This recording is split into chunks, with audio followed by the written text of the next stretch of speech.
Good evening, ladies and gentlemen, and welcome in to the virtual World Center of Racing, Daytona International Speedway, for tonight's presentation of OP Racing's Premier Series Round 11 here from Daytona. You are watching the Turn 3 Racing Network tonight. My name is Dawson Wise. You hear from me on Mondays. I'm rolling solo this evening.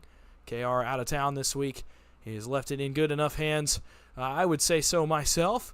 For this week, I'll be taking you through all the action here tonight. Grateful for the guys over at Turn 3 Racing Network and KR for giving me this opportunity.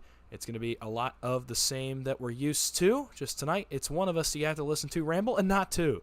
So glad to be with you here this evening from Daytona. 100 laps are on tap for us this evening, and it is going to be a good one. 3 races remain until the OP Racing Premier Series playoffs begin here on Monday nights, and the desperation level will only continue to get higher.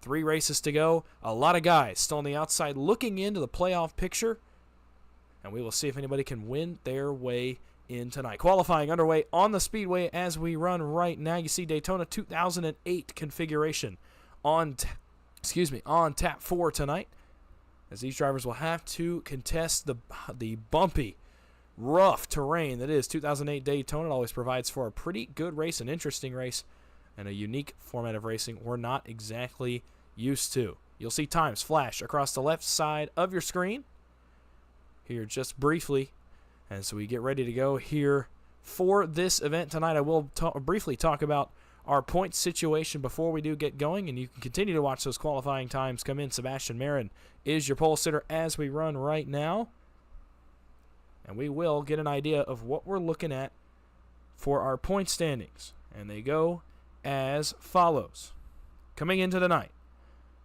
So basically, coming into this week, here is what we've got. Locked in for sure, with wins and their minimum starts already made. Logan Helton in the 63 with 2 wins. Steve Karosik, our defending Daytona 2008 winner, he is locked in as well. Also locked in with their minimum starts, Adam Kilday with his win at iRacing Superspeedway a little bit earlier in the season. Jeff Crosby Sr. after his win at Talladega. And, of course, last week's winner, our most recent winner, and a first-time Monday night winner, Sean Makara, locking in last week as well on Monday nights for the playoffs. Guys that I believe, if I will look at the points again a little bit later on to make sure they made their starts by virtue of starting tonight, that will lock into the playoffs on wins. That's Kevin Freese, our 2-time Daytona winner this season, as well as Sebastian Marin in the 23. They will lock in by virtue of taking the green flag here this evening. It will be their last start needed to be eligible for the playoffs. Looking a little further down as we get into our point situation down around the cut line, and this is where it gets so fun. Cody Nagels is 153 points above the cut line. He is virtually locked in. Mathematically, after tonight, it will be virtually impossible for anyone to catch him, so consider him just about locked in. He just needs a couple more good efforts. Peter DeBorgia, 118 points above. He's in a pretty good spot as well, along with Gabe Butler, 94 points above. Richard Kuhn, 63 points above. And then is where it starts to get a little bit interesting. Zach Fritsch, Zach Workman, FSR teammates, 37 points above the cut line. Vicente Guerrero is 34 points above the cut line. Casey Gilchrist is 31 points above the cut line. And then you've got our cut line driver, which tonight is Nate Warren in the 2, as he'll be looking for a good performance tonight, getting himself up above the cut line. Right around the cut line, the next 4 guys, as of last week, here they are. Richard Sanchez is 1 point below the cut line in 17th. Matt Wagner, 19 points below the cut line for our playoffs. Les Levy, 20 points below the cut line. And Jeff Crosby Jr., 21 points below the cut line. So that's what we're looking at. The points, not simple. It's very complicated, and with 3 races to go, a new winner can change all of that. The cut line moves with every new winner we get that's not in our top 16 in points. So we'll have to see who can get the job done tonight. Drivers are getting onto the grid here. As you see the 100 laps flash across your screen, and we will get to your starting grid. We'll talk a little bit more about some points later on in the evening as we wait for our drivers to jump on to the grid, and we'll get that rolling for you here in just one moment. So we're waiting for pole sitter Sebastian Marin to get on the grid. Meanwhile, we'll jump into your starting grid for tonight's event. Get that ticker out of the way. Here we go. Row number 1 for tonight's event, the pole sitter, Sebastian Marin of Dale Cup with a lap of 52.195. Anthony English will start to his outside. Another driver looking for his first win of the season. There's Jeff Crosby Jr. for FSR. He'll roll from third. Vicente Guerrero, another guy that would love to win tonight. He rolls from position number 4. Going a little further back now, Richard Kuhn will start from 5th position with Peter DeBorgia of Team Bootnacker to his outside in the 40. Steve Karosik is locked into the playoffs by virtue of starting tonight's race. He'll roll from 7th. Richard Sanchez will roll from 8th. From 9th for Bootnacker, Gabe Butler in the 88 to his outside, Zach Fritsch of FSR. Going a little further back, went a little too far back. There we go, Bubba Winningham. What an effort for him in qualifying. He'll roll from 11th with Sean Makara, last week's winner, to his outside. Casey Gilchrist will roll from 13th position tonight with Kevin Freese, a 2-time winner this season, to his outside in 14th. Les Levy will roll from the 15th position with David Booth to his outside in 16th, row 9. John Guerra in the 59, Dude Conrad for Dale Cup in 18th. Eric Laurie in the 071 will roll from 19th with Nate Warren, the guy we need that needs to have a good run tonight. He'll roll from 20th. Got some work to do in that number 2 machine. Rob Connors will roll from the 21st position with Jimmy Reynolds rolling from 22nd. Going a little further back, that's where you'll find Cody Nagels, the highest points driver without a win, our points leader coming into tonight on regular season points. He'll roll from 23rd with Logan Helton to his outside in the 24th position. 25th will be Andy Brigante with Zach Workman to his outside in 26th. Josh Ball in the 1 rolls from 27th. Jeff Crosby Sr. in 28th, and rounding out your top 30, Travis Elliott at 51, and Dave Hunt in the 53. Alex Green, league owner, rolls from 31st position tonight with Matt Wagner to his outside. David Overstreet rolls from 33rd for Checkered Flag Motorsports with Mark Man of Alliance to his outside in the 04. Adam Kilday, a former winner this season, rolls from 35th with Steve Hoppin of Mad Dog Racing to his outside in 36th. And the last truck, shotgun on the field tonight, Sean Stevens in the 27. 37 trucks have made the trip to Daytona International Speedway for round number 11 of the OP Racing Premier Series. These guys rolling out onto the racetrack behind the pace truck, 2x2 in formation, as Sebastian Marin is going to get us underway here in just about half a lap. Glad to see everybody in the chat. This is what a great evening we've got ready to go for you on tap here this evening. As KR always does, I ask if you're in the chat, please cheer for the driver that you're rooting for. These guys love it. I love to see it. I know I love to see it when I'm on the racetrack. So please make sure you let them know loud and proud who you're cheering for tonight. And when these guys go back and watch it, I know they are looking for it. I've heard it from drivers. They appreciate this support, and they're going to put on a show for you and for me up here. We're going to go through it together here tonight.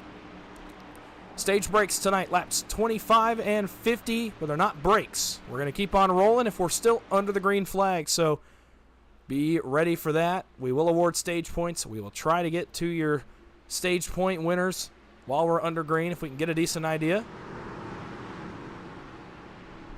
And if we do get a caution on those stage breaks, we'll get a chance to talk to your stage winners. Here we go.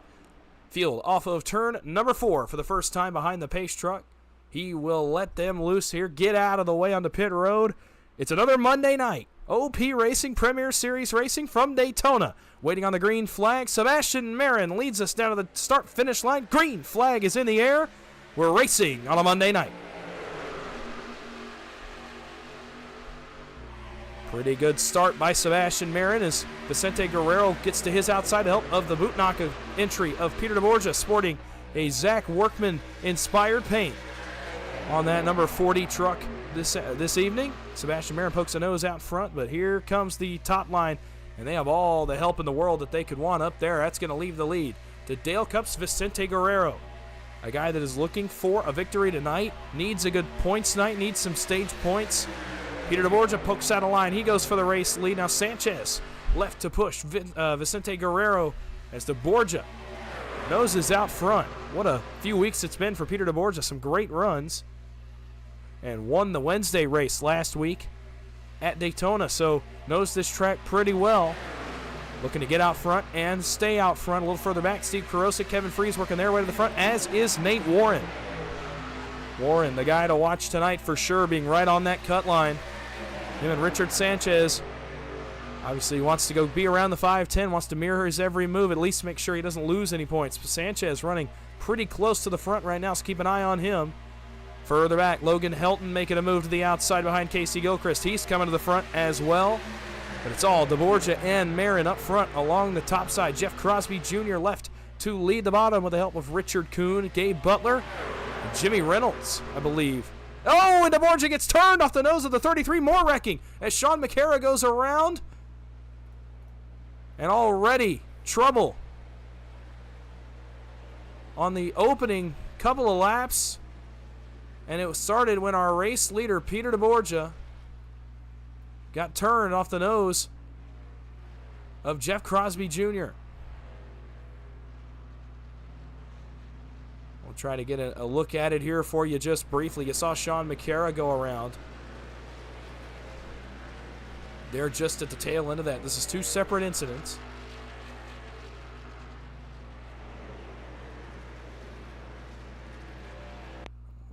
Try to get back to our yellow flag. Here we go. This is a pretty good view of it if we can get up to Peter DeBorgia.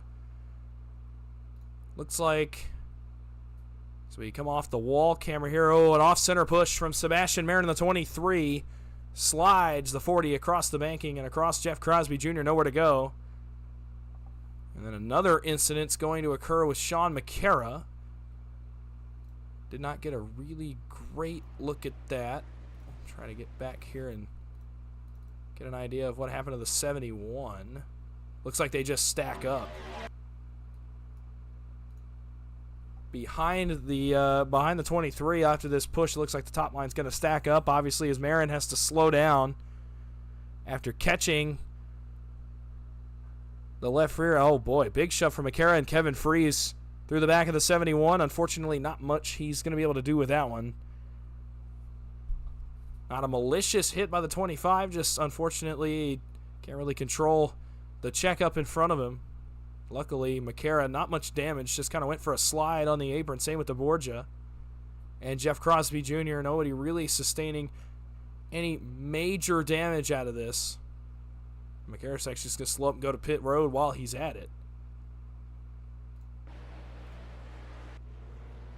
So, yellow flag for the first time tonight. And it's early. Under 5 laps in, already under the yellow flag. Leader under our first caution is going to be Gabe Butler in the 88. And we will pace for the first time tonight. Again, want to thank you for coming out.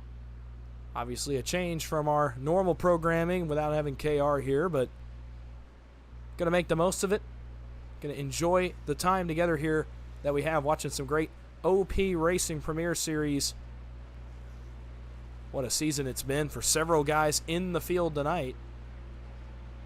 What a season it's been in general. A lot of twists, turns, and we're not even to the playoffs yet.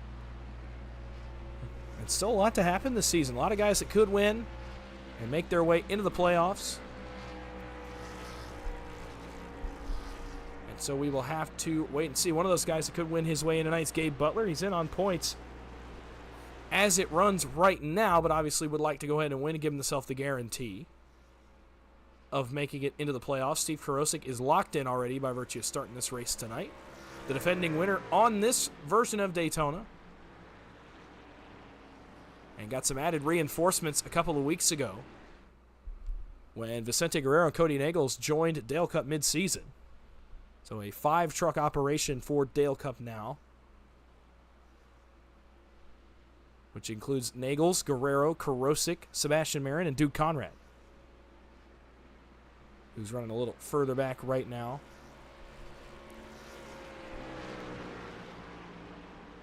Field's going to rack up behind our pace truck here. Gabe Butler is your race leader.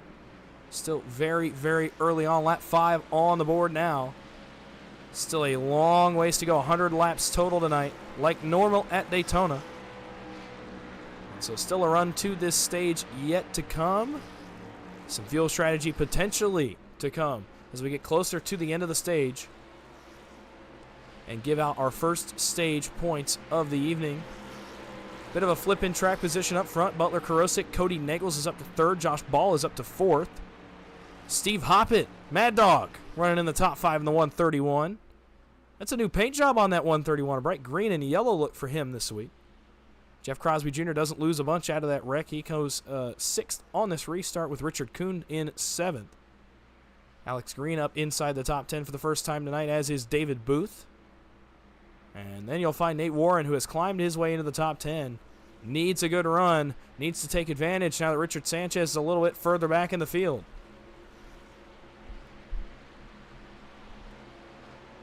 Headed towards turn number 3 as we get ready to put him back under green on lap number 6. It'll be 95 laps to go in Daytona.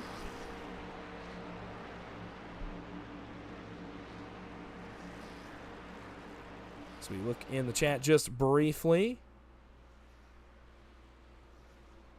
Got some Logan Helton fans. Good to see. Always have good support for Logan. What a season he's had. Back-to-back winner a few weeks ago. He's been consistent and running up front all season. And as KR would say, Miss Mara is here. Hope you're doing well. It's better without him here. I don't know.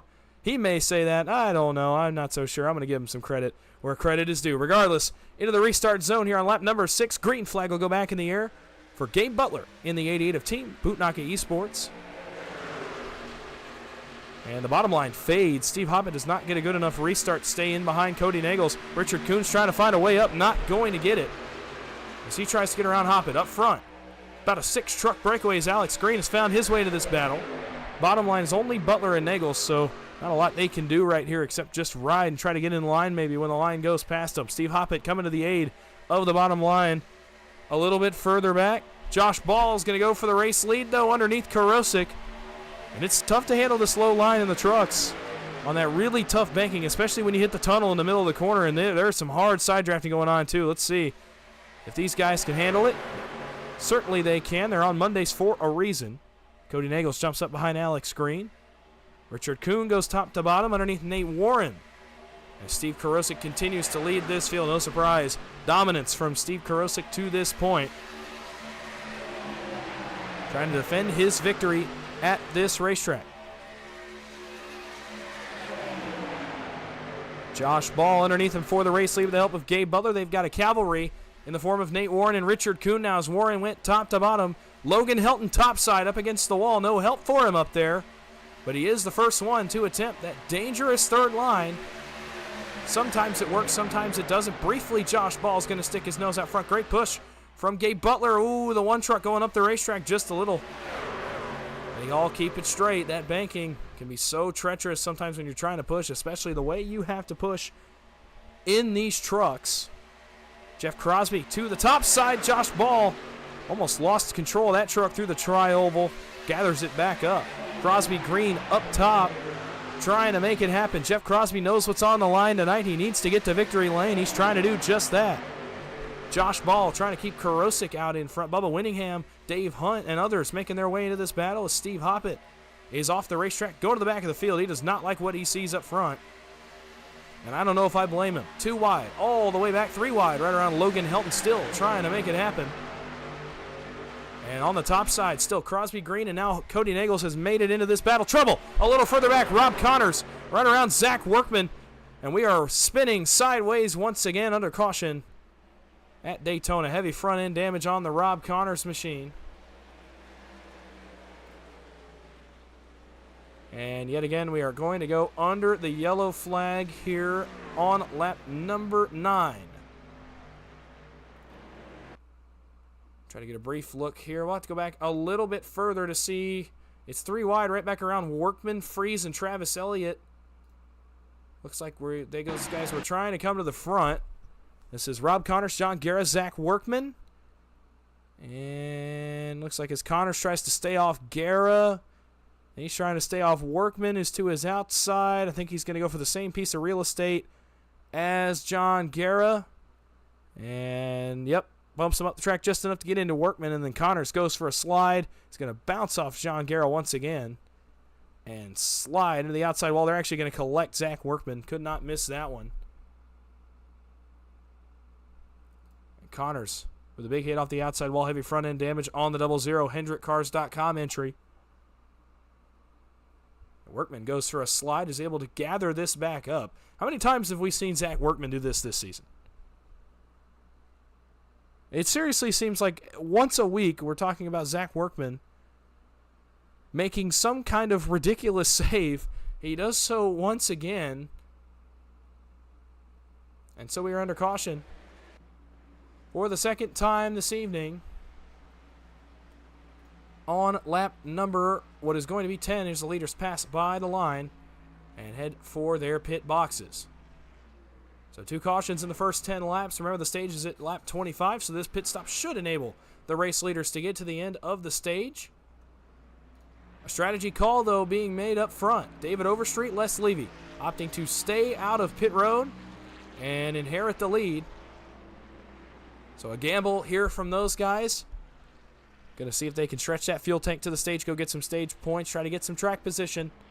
Exactly what you have to do if you're logged back in the field, especially on a track like Daytona 2008. So, catch your breath. Once again here, lap number 10 on the board as we pace for the second time tonight.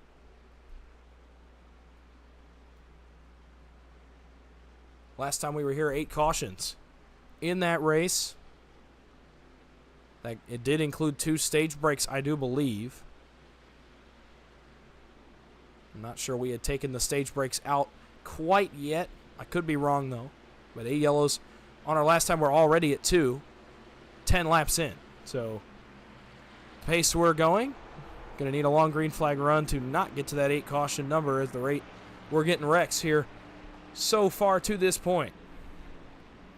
Overstreet, Levy are your leaders for Checkered Flag Motorsports here under our second caution of the night. Taking a look once again in our chat while we wait, while these guys pace, and we have nothing to talk about up here because the life of the party, KR, is out of town this week. We will get a quick look in the chat. 20 people out here watching us tonight. Welcome in. Good to have you. If it's your first time watching, we enjoy you being here. Stick around. Keep watching more Turn 3 Racing Network. And everybody that has been here before, welcome back. You've joined at a great spot, lap 10. Going to lap 11 here as we flash across the start-finish line. Get ready to put them up back under green on lap number 12. It'll be 14 to go in stage number 1.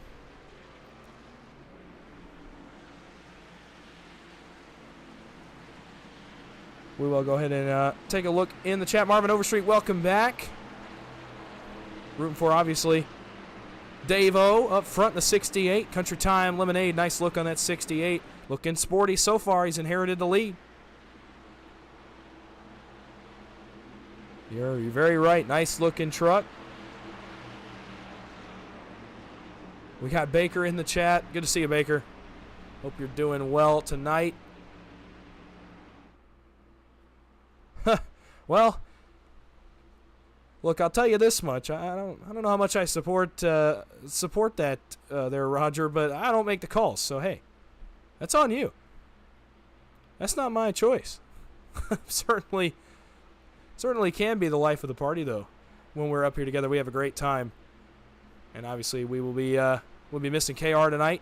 Be ready to welcome him back next Monday night, as usual. So here we go, getting ready to go back green on lap number 12.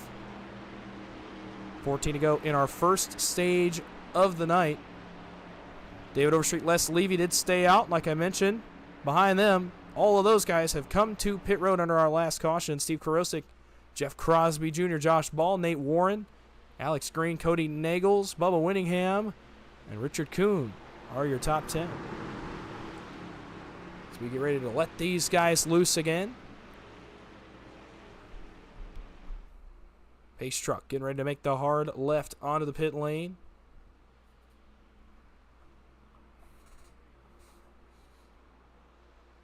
There it goes. Into the restart zone they come. David Overstreet in the 68. It's going to lead us back to the green flag, and we are back underway from Daytona.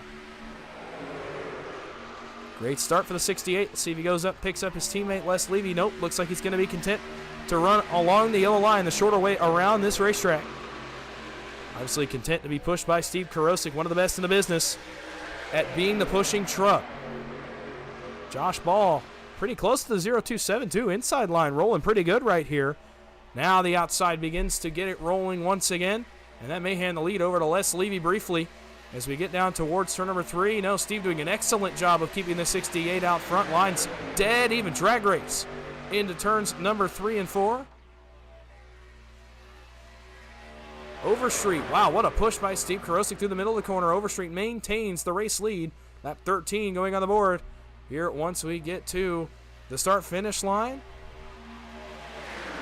2x2, most of the way back through this field. I don't see anybody that's forcing the issue quite yet, but as we get closer to the stage, be ready to see some 3-wide moves when appropriate. Obviously, it's not going to be like Talladega or the newer Daytona configuration where you can hold 3-4 wide for very long. Ideally, you want to get up there, make the pass, jump back in line, and repeat as many times as it takes you to get to the race lead. Sometimes you'll see guys go up there for a long time, but it's only if you're a ways back trying to beat that second line. So, Overstreet continues to lead. Steve is giving him huge pushes to the middle of 3 and 4. That's a couple of times that Overstreet has been fighting the wheel on that truck through 3 and 4 between the banking and the push that Steve's given him. It's been tough for him to control that truck, but still doing an excellent job. Now, his teammate briefly pokes the nose out front. Does Les Levy in the 62. With the help of Jeff Crosby Jr. of Fuel Sim Racing. Levy to the race lead now for sure off turn number 2. Overstreet trying to make a good bid back at it with the help of Karosik. But for now, a great push by Jeff Crosby Jr., and we are still dead even. 2x2 rush hour traffic at 190 miles an hour on lap number 14. Overstreet back out in front. As we come off turn 4, head back towards the start-finish line. Still nobody get 3 wide quite yet. Still just content to run 2 wide. Back to the lead goes Les Levy as we continue to trade the lead here up front. 11 laps to go in our opening stage.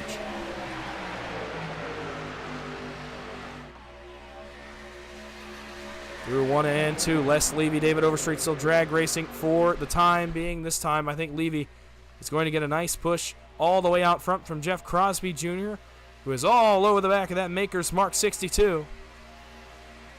But no, on the bottom, another surge from Karosik and Overstreet, and that will take them to the race lead, at least for the moment. In fact, Crosby lays off the 62. 33 starting to get hot. Let's see if Steve can get clear to the middle line and go up and get the race lead. Nope, Crosby brings the 62 back into the fight, at least for a second. Up top side, against the wall rim riding. Kevin Freeze, the first one to move in the 25 Cornflakes machine. Cody Nagels jumps up in front of him in the 6. 3 wide for the first time tonight here at Daytona 2008. They got to be careful. This is where wrecks start, is when we get 3 wide, you run out of space. You have to allow yourself space to catch the truck. And when you're 3 wide, you don't have that space allowed to you. There goes Karosik for the race lead around David Overstreet. He finally got clear of the 62, saw an opportunity, and took it. But Nagels is up even with the second row of trucks now as he pulls inside the top 5. Trouble! Overstreet right at the front of the field gets turned. Now Levy gets turned. Nagels gets turned. Warren's involved. Crosby Sr. is involved. Laurie slides through the grass. And for the second time tonight, a wreck right at the front of the field. David Booth now spins late in that incident as well.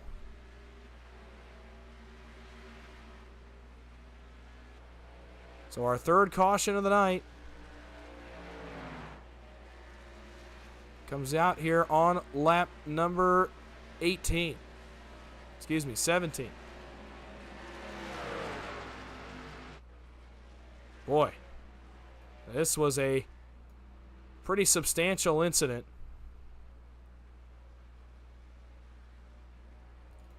And we'll get a look at it for you here. We were 3 wide in turns 3 and 4, and I said it could get dangerous. Well, unfortunately for David Overstreet, that is exactly what happened. As some right rear neck kill between himself and the 027 of Steve Karosik. What a whale of a hit it is for Overstreet. Nowhere to go for Cody Nagels or Les Levy as they try to escape. Kevin Freeze is involved as well in the 25. Nate Warren gets turned by the 63 of Logan Helton. The 31 of Casey Gilchrist goes for a slide on the bottom. Looks like he might get it righted there on the banking. Nagels back down across the banking. He's the one who collects Jeff Crosby Sr. Some more trucks. Eric Laurie getting a hit from Richard Sanchez. Nate Warren slides off the banking. And this one a lot more unforgiving than that first wreck. which only saw about 3 trucks get involved. This one closer to double digits, and it's a lot of the lead trucks out of that group, including Steve Karosik and David Overstreet, who were our 2 race leaders.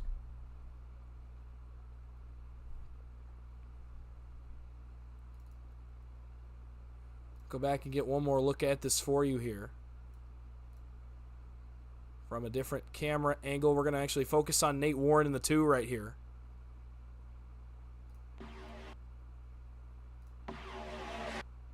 We're watching Nate Warren in this one. Just want to see a little bit more of what happened further back. There you see the wreck begin up in front of them as Overstreet pounds the outside wall. Nagels, Levy trying to miss it. No shot. Green, Alex Green, what a save by the 3. He barely gets through this, and as Warren goes to the apron, Logan Helton, no way he's going to be able to stop quite that fast, and Warren goes for a pretty good slide, but other than that, might get one more tap from Helton, maybe not. And slides back up. Actually, he's going to catch the outside retaining wall and come right back across the banking. Luckily, I don't think he gets hit another time, and really no visible damage on that 2 machine, so I think he's going to be able to keep it going. Same for Cody Nagels. I think he just went for a slide. Eric Laurie, David Booth, same thing. Richard Sanchez actually bounces off the outside wall as well, just at the very tip of your frame. Boy. So we are under caution once again here, pacing on lap 18. Our 3rd caution in 18 laps. It's not going to be the end of the stage. We will still race to the end of the stage here. But once we go back green, we'll be very close to that 5-lap window where a caution would be the end of our stage. So be wary of that. Coming to 1 to go here. And what an unfortunate break up front. What a run David Overstreet was having in the 68. Same for Karosik, our defending winner, and both having to utilize that fast repair very early on into this one. You see Karosik back in 10th position. Clean truck for the 27, so he has decided to invest his fast repair. A pretty good decision. He's locked in the playoffs. Not a lot to lose tonight. Could still go win the regular season championship, but we do have to assume that's going to be won by Cody Nagels, assuming he does get a victory at some point this season. But what a tough break for some guys up front who are running extremely well. So we are ready to go back under green. It's actually going to be Josh Ball leading the field. He's selected the outside line for this restart. And so Alex Green, better known as Mr. Excitement on Monday nights, is going to cycle forward to the position number 2. Zach Fritsch and Richard Kuhn going to be rowed number 2 behind those guys. Vicente Guerrero's made his way back to the front, as has John Guerra. Sean Stevens is 7th. Kevin Fries is 8th. And then Crosby and Karosik round out your top 10. As we get ready to go back green on lap number 20. So we are very close to to entering the 5-lap window, where if we get a caution, it would end the stage, and the field would be frozen at the time of caution when it pertains to stage winner. So we'll keep an eye on that as we get under green here on lap number 20. If we make 1 lap, get inside 5 laps before the stage, any caution that occurs before lap 25, before the conclusion of lap 25, will be our stage break. All right, here we go. Pace truck going to make another hard left onto the pit lane, leave the field in the hands of Josh Ball in the 1. Into the restart zone they come. Green flag is going to go back in the air, and we are back underway once again here from Daytona. Great start for Josh Ball. Cannot say the same about Zach Fritsch. Looked like he missed a shift. The top line shuffling behind him. Look back there, see if anybody has some trouble. Logan Helton having some trouble there on the bottom line. That's going to leave the lead to Alex Green, our league owner, as he takes the lead from Josh Ball. Richard Kuhn, a veteran move out of the 47. A power move to the outside of the racetrack. He's going to go to the race lead with the help of Josh Ball. Through the middle comes Jeff Crosby Jr. They're 3 wide, a little further back around Fries, as Crosby tries to split through the middle. Oh, it's going to be awfully close. Woo, tight sledding there between himself and John Guerra. almost trouble further back around Peter DeBorgia. He had to collect that race truck, and we are 3x3, 2 rows deep. Brigante goes off the racetrack after contact from corrosive trouble. Around goes Jeff Crosby Jr. John Guerra is involved, and Crosby slides across the banking. Richard Sanchez catches a piece of it. Jeff Crosby Jr. with a pretty good blow to his chances tonight.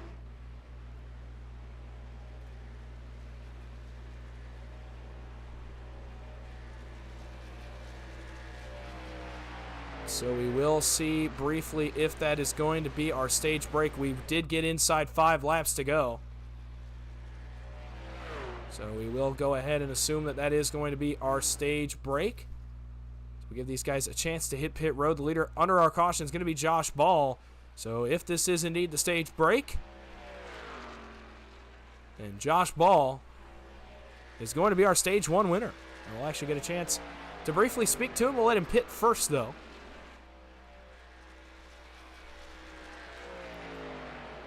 So we'll let him come around here. We'll let him make his pit stop. And while he does so, we'll go back and take a quick look at what happened to Jeff Crosby Jr. We saw it live on our broadcast angle there.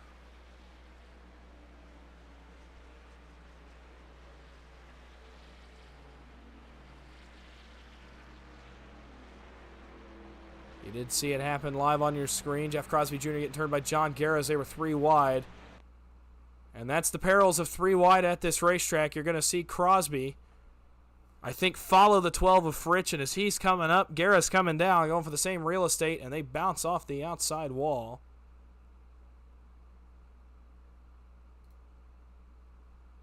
Kevin Freese getting another piece of this. I think he does kiss the outside wall there, but other than that, no real damage on the 25 machine. Sanchez just gets tagged.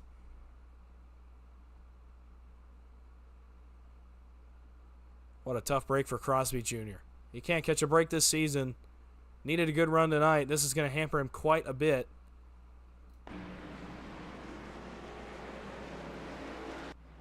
And so, as Josh Ball hits pit road, we're going to keep it on him. And here in just a second, we will get a quick word from what we assume to be, as of right this second, we'll ask him when we get him in here, our stage winner, Josh Ball, in the 1 machine. That is, if we can find him. He's off pit road and rolling. And we do have him, so we will double check with him just briefly. Obviously, if not, we'll still get a word from him.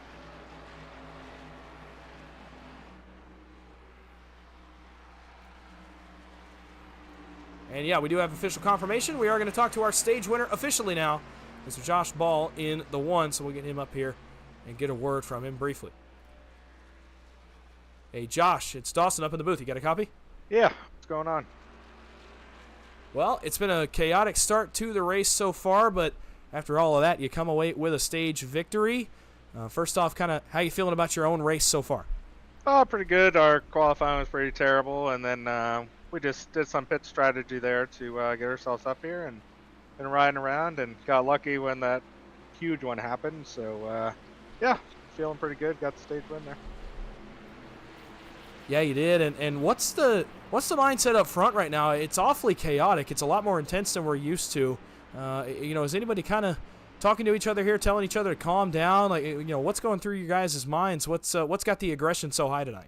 I'm not real sure. I think it was probably something with the stage there, but I'm just gonna try to stay up here, even though a lot of the cautions have happened up here. I feel like it's the safest place, at least unless I use my fast repair, and then the back is the safest place. So.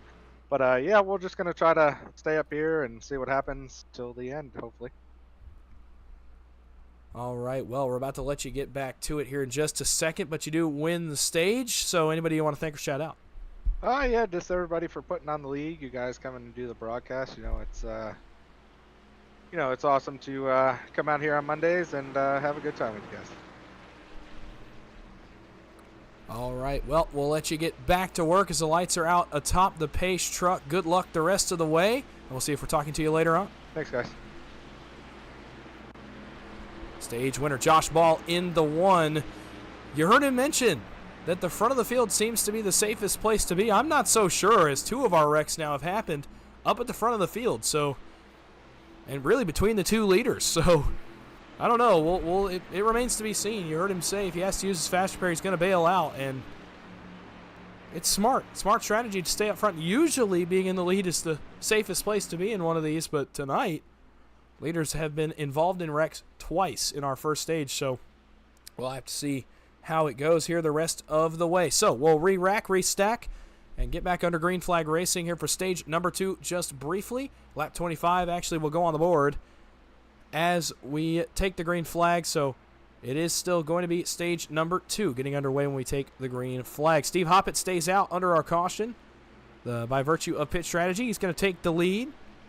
So he'll be the one leading the field back to the green flag. Stage winner Josh Ball will be to his outside. Second row will be Richard Kuhn and Logan Helton. A little further back, Bubba Winningham, Travis Elliott, Eric Laurie, Jimmy Reynolds, Dave Hunt, Casey Gilchrist. That's your top 10 headed in to stage number 2. Already hot and heavy up front.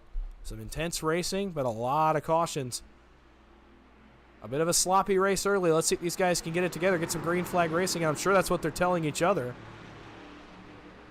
You know, hey guys, let's run some green flag laps, get a green flag pit stop in, and save our trucks for the end of the race.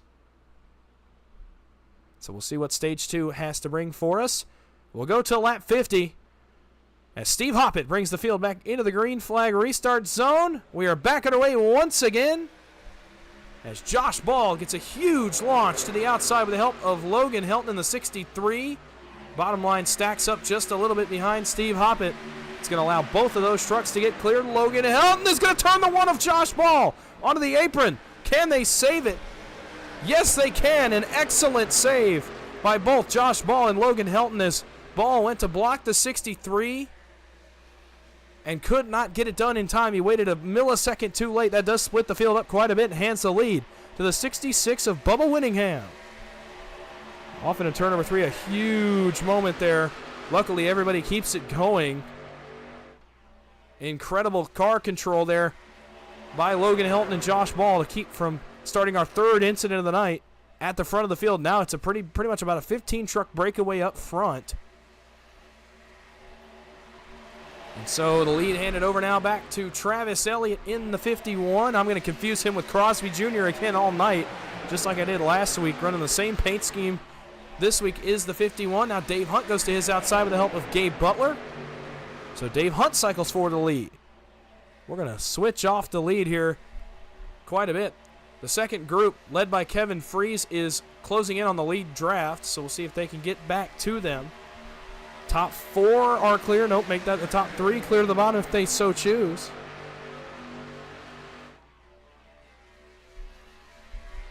As Dave Hunt leads this field, Butler sees the run coming, goes to the bottom. He'll try to lead this lap in the Team Bootnaka entry, and he will do just that. New leader, Gabe Butler at the line. Bubba Winningham, a little bit of a slide, 3rd in line on the bottom. Manages to gather it up. Tires starting to get old. You're probably not taking tires on those pit stops, trying to keep track position. It's going to get harder to drive the truck. And you're going to be able to see it here. It's going to be pretty obvious. Dave Hunt back around the outside and back to the race lead with the help of Casey Gilchrist in the 31. Both guys that do need wins tonight. Gilchrist not so much. Dave Hunt definitely looking for a victory, trying to shake up the playoff picture and make his way into a playoff spot. Kevin Fries, Zach Workman a little further back. Rim riding. Korosik goes with him. And those 3 trying the 3rd line here, the second group to try it. Last time we tried it, it did not work very well. But they are going to try it nonetheless, so they have enough space. Here comes Korosik, a big run on the outside line with help from Kevin Fries. And he's going to get all the way up. Might get clear to the middle here if he wants to take it. He is clear of the 53. It's awfully close, and he takes it. Korosik, nice run to the front by the 27. 3 wide for the race lead as Workman continues to shove Kevin Fries down the back straightaway. Korosik briefly to the lead. Fries pokes his nose out front for the time being. But unfortunately, no help on that 3rd line for those 2. A lot of guys not as eager to go up there as it would be in a normal week. Contact between Butler and Korosik for the race lead. Both trucks able to gather it up. Workman dives in line in 4th.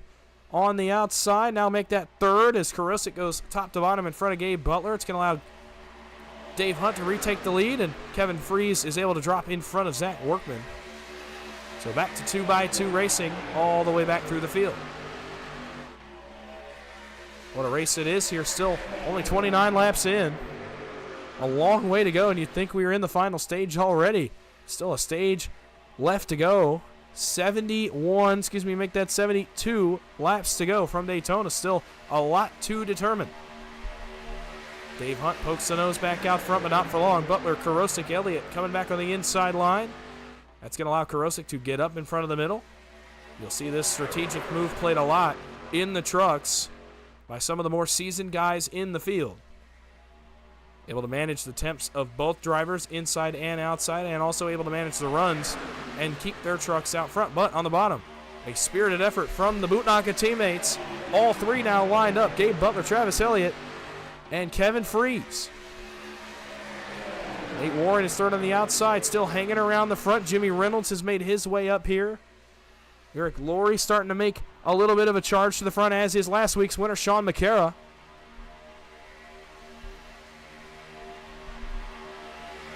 Karosik back to the lead just briefly as he tries to maintain the lead, but going up actually hurt him as it allowed the teammates free rein on the bottom to drive forward, and that's going to allow Gabe Butler, well, no, Dave Hunt with a nice push to the back of the 0-2-7 to keep him out front. 2x2 lockstep formation. Logan Helton, I think, was the first to move out of line, and I was right. Helton coming to the front. I don't think much is going to be doing for him up there, though, as he gets close to Zach Fritsch in turns 1 and 2. I think he's just going to have to be content. I'm not sure it's going to work for him this early on. Just not a lot of guys eager to go quite yet. It's Karosik back to the race lead on the back straightaway. 31 laps on the board here at Daytona. Dave Hunt peeks out of line briefly. So I thought of 3 wide or just trying to cool the truck, either one. Still 2x2, everybody running just as they were behind the pace truck. Just trying to log some laps. Karosik goes down. Ooh, Dave Hunt almost followed him. That was almost a total disaster there in the second row of the field. Everybody able to keep it going straight. And now we get into that part of the race where these guys, I think, just want to log some laps. Maybe get to a pit stop under green. Let this cycle through, get to the end of our second stage, and really start to put into a long run here. And perhaps make this race come down to strategy. Nate Warren, a good push to the back of Dave Hunt. Obviously, he's going to be awfully inspired tonight. Running up front where he needs to be. Ooh, almost disaster again as Dave Hunt struggling to control that truck in the middle of the corner. Able to keep it going. Helton back to the top. I think Sanchez may go with him. And now Logan Helton has a cavalry to the top side in the form of Richard Sanchez. Let's see if he stays up there. I think he's going to. Ooh, close between Fritsch and Helton. That's going to stall their run once again and force Logan Helton to make a decision. He's going to stick to it, though, up against the wall, trying to make his way to the front of the field. Further back, some guys biding their time. Peter DeBorgia, Cody Nagels, Vicente Guerrero, Anthony English, Mark Mann. Basically just trying to manage their trucks. Well, maybe not. Cody Nagels, Peter DeBorgia, the outside, trying to gain some track position. So we go back up front to the 2x2 battle for the race lead. Still Dave Hunt is poking a nose out front of Steve Karosik. A little bit of housekeeping for you just briefly. Duke Conrad, Matt Wagner, Rob Connors, Jeff Crosby Jr., Sebastian Marin, Adam Kilday. Several others here back here around the back of the field are still on the lead lap. My scoring is all kinds of off, but Marin and Jeff Crosby Jr. are a little bit behind the draft. About 11 seconds behind our leaders. Excuse me, make that a lot more than that, about 20 seconds behind our leaders. So not sure what happened to those trucks. John Guerra clearly has taken it off for the evening as I went to look for where he was on the racetrack. So an interesting development. John Guerra's night has come to an early end. Back up front, Dave Hunt has gone to the bottom of the racetrack. retaking the race lead. David Overstreet, by the way, still sits on pit road. So he forgot to get the old fast repair, so an extended stay on pit road is going to be necessary for the driver of the 68. What a tough break for Davo, who was running very well, running at the front of the field, looking like a strong contender tonight. Nate Warren, meanwhile, he's looking like a strong contender as well. He goes to the race lead for a moment, and that leaves the top side open for Zach Workman in the 19.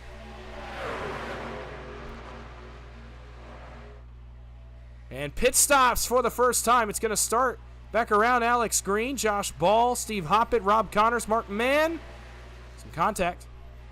But alas, pit stops for the first time on lap number 36. Back up front. Still 2 by 2 all the way back. Everybody in formation still.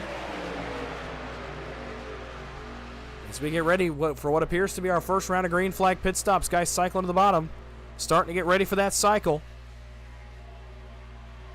And now that the first group has come, I would expect an answer.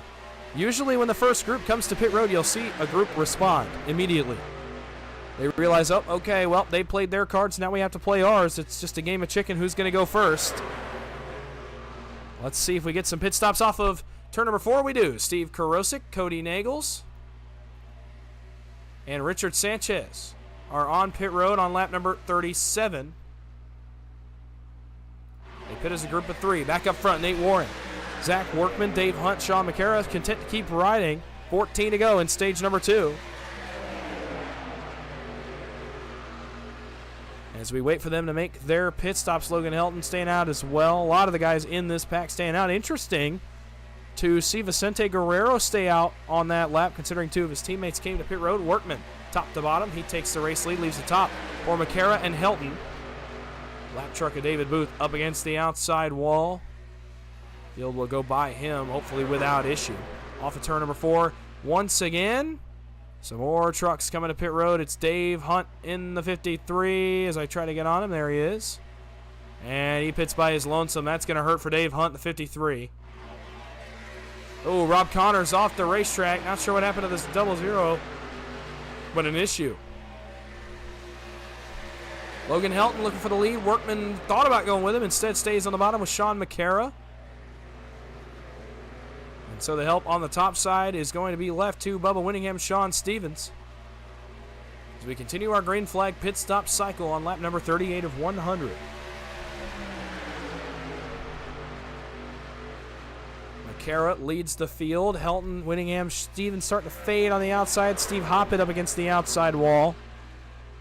He is going to go a lap down. Logan Helton trying to tow some draft off the 131 and propel that middle line. Forward trouble! Hoppett right in front of the leaders. Something happened on the 131 machine, and all of a sudden we're sliding sideways. The lead pack flies apart on a pit cycle on lap 39. Zach Workman's involved. Bubba Winningham's involved. Zach Fritsch is involved.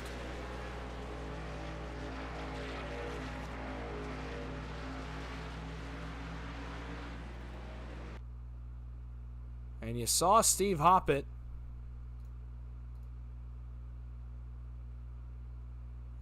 as we try to get a decent look at him here. There he is up against the wall.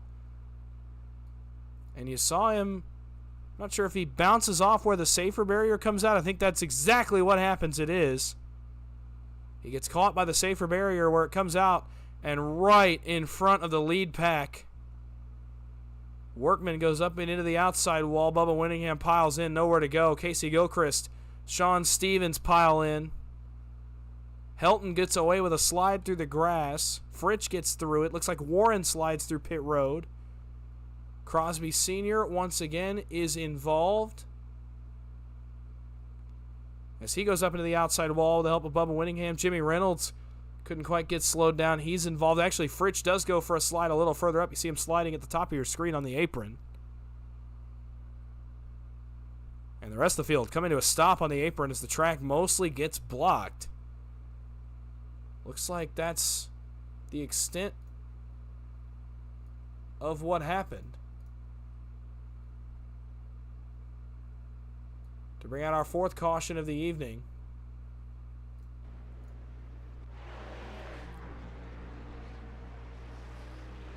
And so take a breath once again. Another incident at the front of the field has brought out our 4th caution of the night. I believe actually it's our 5th caution of the night on what now is lap number 40. Leaders coming to pit road, at least the ones that did not pit under our pit cycle under green. Obviously, the guys that have pit will stay out, and that includes Peter DeBorgia, Travis Elliott, Steve Karosik, Richard Sanchez, Josh Ball, Cody Nagels, and others.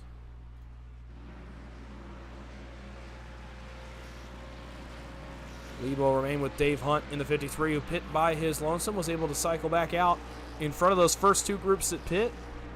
So Dave Hunt will be the beneficiary of that caution. So we pace here on lap number 41. Well, we are now in the same situation we were just in for stage number 1, where we approached that 5-lap window where stage 2 would end if we do get a caution flag in that time period. And so we will wait and see if the leaders can make it all the way to stage 2 without the end of stage 2 without issue, or if we are throwing a caution once again to end our 2nd stage. A night of twists and turns, and this one's got a wild feel to it. Seems like our winners have all but been involved in every wreck. Steve Karosik obviously has used his fast repair already as a former winner this season. To find another winner besides Steve Karosik under this caution, you have to go back to 11th, to Sean Makara. Now, you do have Peter DeBorgia in the top 10. He's in great points position tonight. Same with Gabe Butler, same with Cody Nagels. Everyone else is in a position to win and get into the playoffs. Besides possibly Josh Ball, because I'm not sure if he'll make his minimum starts by the end of the regular season. But everybody else could win their way into the playoffs tonight. This one's got that kind of feel to it. Beyond Makara, you have to go back to Kevin Freese in 17th position to find a former winner.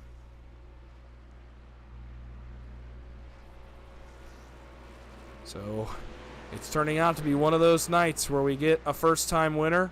Somebody makes their statement tonight, locks their way into the playoffs. See Logan Helton come off pit road, fly past the pace truck.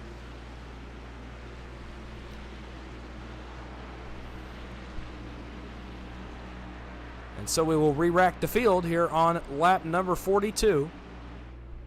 Going green on lap 43, 8 laps to go. 3 laps until we reach our 5-lap window for the stage break, where a caution would end stage number 2. Gabe Butler is actually going to be second. The leader is going to be Dave Hunt, like we just talked about. But Butler, too, is outside. Row 2, a pair of teammates in Travis Elliott and Peter DeBorgia. Behind them, Steve Karosik and Richard Sanchez. Our stage 1 winner still inside the top 10. That's Josh Ball with Cody Nagels. And behind them, Eric Laurie in the 071 and Vicente Guerrero rounding out your top 10 for this restart.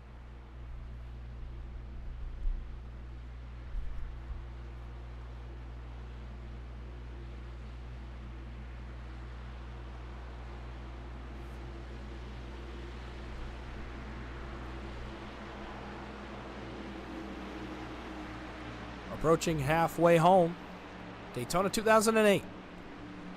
A chaotic start to this one as these guys look to find their rhythm, get into a green flag run, and kind of establish some calm here. No sense of calm quite yet in this race. A lot of chaos, a lot of calamity, and really all of it happening at the front of the field. That's 3 incidents now that have occurred with one of the 2 lead trucks. And it just happens right in front of the whole field. And so we will try it once again here. 8 laps to go in stage number 2. Dave Hunt into the restart zone, waiting on the green flag. There it is. Green flag back in the air as the field crosses by the start-finish line and heads off towards turn number 1. Double file most of the way back. Nobody antsy enough to test the third lane yet. Everybody trying to get up to full song. It will be full song by the time we're in turns 3 and 4. Dave Hunt rolling on the bottom with the help of Travis Elliott, Steve Karosik up top. Butler with DeBorgia and Richard Sanchez. Gabe Butler's going to poke the nose out front in the 88 machine. Sebastian Marin goes bottom of the middle, a little further back, about 10 rows deep. Still 2x2. Gabe Butler almost clear in the 88. Big surge by the bottom line. Here comes Dave Hunt once again. Trouble. Steve Karosik gets turned. Josh Ball's going to go up, and we're going to try to save it. I don't think we're going to. We are not. Trouble once again near the front of the field. Sean Makara goes for a slide. Josh Ball goes for a slide. And another yellow flag on lap 44. This will not end the stage. Still going to be one more restart with, I believe, 2 to go in the stage. So we will race it to the end of stage number 2 with another restart.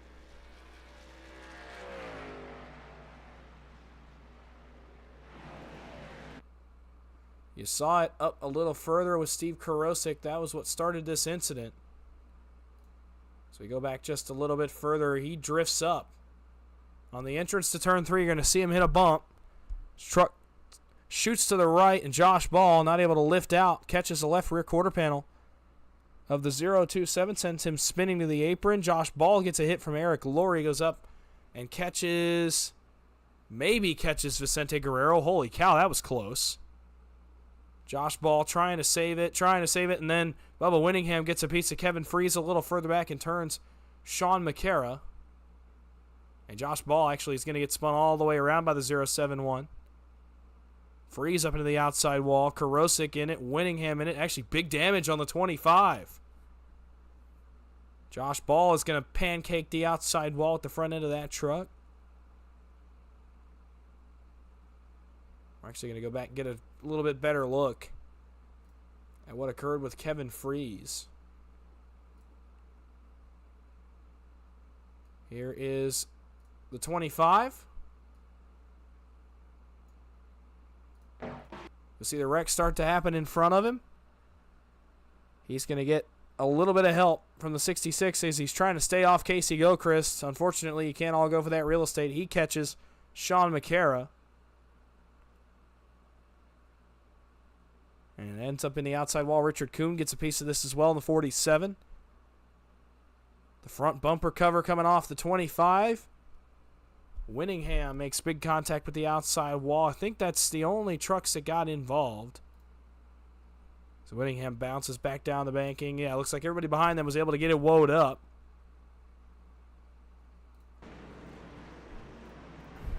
And so once again, under the caution, here on lap 45.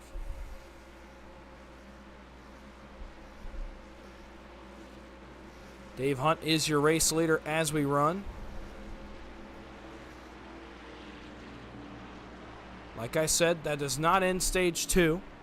We will have one more restart to determine our stage winner. It's going to be a 2-lap shootout to determine our stage winner in stage number 2. So if a caution comes out before the conclusion of lap 50, then that will effectively end our second stage, and we will award stage points. So everybody take a breath once again. It's been a long night. We are not even quite to halfway at the end of stage 2, and then a 50-lap final stage, where hopefully we can establish some kind of green flag rhythm, get some pit stops in. We were right in the middle of the cycle right there when these last 2 incidents occurred. So we'll see if these guys can get it sorted out. First, though, we got to award some stage points, find our stage 2 winner. And from there, we'll be able to race it out and see who gets the checkered flag tonight. 55 laps to go at Daytona. So it actually will be considerably more than a 2-lap shootout. I'm not sure what I was getting. I'm like KR sometimes. I do quick math, not good math, when I'm in the booth. Sometimes I can never add the numbers right. But regardless, it will actually be 4 laps to go. So the same thing still applies. Any caution inside of this last 4-lap run of the stage will apply as the end of stage 2. And we will determine our stage winner by a moment of caution. If the stage runs green for 4 laps and we get to the conclusion of lap 50, there will be no caution thrown for the stage break. We'll just continue to race. We'll award stage points. We'll call out your stage winner. Try to get an idea of who got some points if we're still green. And we'll move on into stage number 3. A lot of guys with great runs going so far tonight. Dave Hunt being one of them in the 53. He's got a clean truck. He's leading the race. Got a pretty good time caution on that pit cycle to remain out front. Able to blend in front of our first 2 groups that came to the pit lane. Peter DeBorgia, another great run for him. Same with our points leader, Cody Nagels, running in the 6th position. Richard Sanchez right near that cut line. Same with Vicente Guerrero. They needed good runs tonight. Casey Gilchrist, Zach Fritsch. They're all having really, really solid runs, but a lot of guys want to take that away from them. Dave Hunt, for the second time here, into the restart zone. Green flag is back in the air. Lap 47 goes on the board. 4 laps to go in stage number 2 from Daytona. Pretty good start for Dave Hunt as he muscles his way to the lead here. Headed into turn number 1, he's got a healthy push from Peter DeBorgia. In the bottom line, the 40 may get clear in front of his teammate. If he gets it, you know he's going to take it. Try to go get the race lead. Not quite going to get it. He's going to have to be content to ride behind Dave Hunt for the time being. The 53 continues to lead. As we head back towards turn number 3, everybody 2 by 2. Everybody trying to make their spots for this last run of the stage. Sebastian Marin powers his way into the top 10. Behind the 12 is Zach Fritsch. He went bottom in the middle. You saw it in the middle of your screen. Off turn number 2. It'll be 3 laps to go in stage number 2. When we get to the race, until we get to the start-finish line, Gabe Butler pokes his nose out front once again in the Guinness Chevrolet. With the help of his Bootnaka teammate Travis Elliott, Cody Nagels, and Zach Fritsch in tow. Boy, wouldn't a guy like Zach Fritsch want some stage points right about now? Wouldn't he want a stage win right about now? Dave Hunt back to the bottom with help from DeBorgia. 3 Bootnaka trucks are in the top 4. Coming to the end of stage number 2. Who's going to be the first to make a desperation move? I figure we're going to see it. It's going to be 2 to go in the stage when we get back to the start-finish line. I figure somebody's going to try the third line. We got a lot of guys on that second line that love to run up against the wall and are willing to do it even at a place like this. It's just going to be who makes the first move, or if these guys are content to just run it out.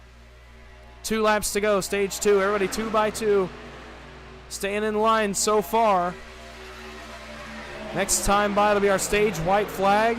If we stay green, we're going to award stage points and continue to race. Pretty good push for Gabe Butler off the end of the back, out the beginning of the back straightaway. A little contact further back. Andy Brigante and Logan Helton got together. They keep it straight. As Helton is the first to try the third line, Gilchrist goes with him. Here comes the third lane. Can they get anything going? Gilchrist's going to have to hold a pretty wheel running up there. There's no space to make a mistake. I think they can get to the front. They're going to have to hold it together as we come to the start-finish line. It'll be 1 lap to go in stage 2. Marin to the outside now. He's going to try his luck up on the top line. Guys trying to fight for stage points. Zach Fritsch goes to the outside. He's not going to give Cody Nagels the chance to take it in front of him. Third line starting to fade. Fritsch has to make a decision. Chooses to dive back in line. Do he and Nagels go up there? It's starting to fade. Fritsch back to the outside. He's going to have Marin. Up front, it's Butler poking his nose out front pretty definitively now with the help of his teammate Travis Elliott. Can Fritsch get anything done in 3 and 4? Marin is to his back bumper. Through 3 and 4 for the final time in stage number 2. The leaders come together. Dave Hunt slides out of line. Can he hold on to it? Wrecking trouble on the exit of turn number 4. DeBorgia goes around. The caution flag is out. And at the line, stage 2 will go to Gabe Butler in the 88.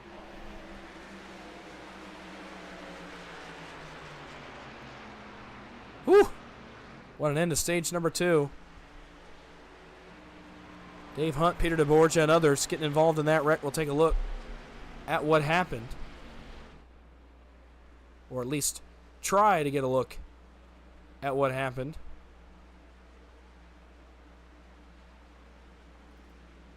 very quickly, and then we'll get a word with our stage winner, Richard Sanchez. We're going to go a little further back to find this one.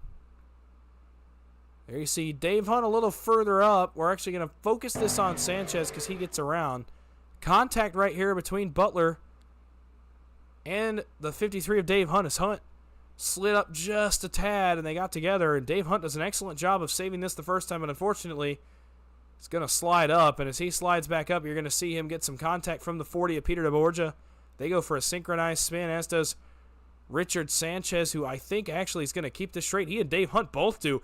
Unbelievable saves by Dave Hunt and Richard Sanchez, but DeBorgia gets tagged by Hunt there at the tail end of that incident. DeBorgia goes for a slide and is going to bounce off the inside wall pretty hard to wrap up stage number 2 here at Daytona. So a crash-filled night continues to be chaotic, but Gabe Butler comes away with a stage 2 victory at the line at the conclusion of lap number 50. So some good points for him as he looks to lock his way mathematically into the postseason.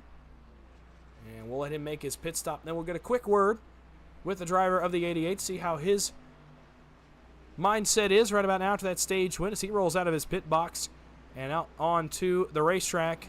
Actually not going to cycle out in front. It's going to be Sebastian Marin and Cody Nagels cycle out 1-2. But while we're at it, we'll get a quick word with your stage winner, Mr. Gabe Butler.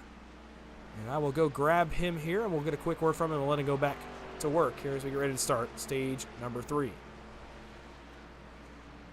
Hey, Gabe, it's Dawson up in the booth. You got a copy? I do, Dawson. How you doing, man? Well, I'm doing pretty good, but I can't imagine I'm doing any better than you. You get through the chaos right there and come away with the stage 2 victory. Take us through that last lap. First of all, the contact between you and the 53, and hey, you kept it going straight and got that stage win. Yeah, I didn't feel anything. I didn't get any X's or nothing, so I'm not sure what happened. And I don't know if I got into him, he got into me, or what. But anyway, I got a great push from Travis there. He's teammates tonight with us here in the Bootnocker team, so we'll take it. Yeah, you will, and it's been really chaotic to watch up front. You know, kind of take us through what you're thinking, watching all the leaders wreck multiple times and still running up front. Just kind of take us through, how you go about running up front, knowing that 3 different incidents tonight have taken place inside the top 2.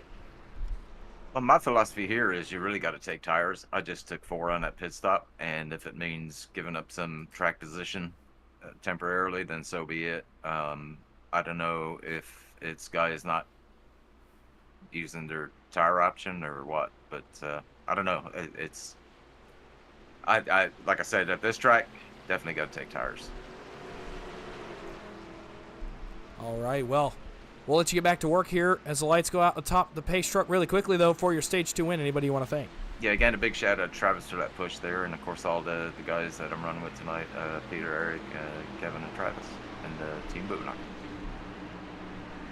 All right, well, congrats on that stage 2 victory, and we'll see if we're talking to you at the end. Thank you, Dawson. Gabe Butler in the 88, your stage 2 winner. And you heard him talk about tires, how important they are. He did take 4 tires on that pit stop. A lot of guys, I think, are opting to do the same. And it's going to mean a lot. As this stage is 50 laps, you might not have another opportunity to take tires if this goes into a long green flag run. It's going to be interesting to see how many guys took tires, how it's going to affect the guys that did not and chose to opt for track position instead. As we get ready to start stage number 3 from Daytona. It'll be on lap 54. It'll be 47 laps to go from the World Center of Racing. Leader under this caution, Sebastian Marin, won the race off pit road. He'll lead the field back to green in stage number 3. A winner earlier on in the season has locked his way to the playoffs by starting tonight, I do believe.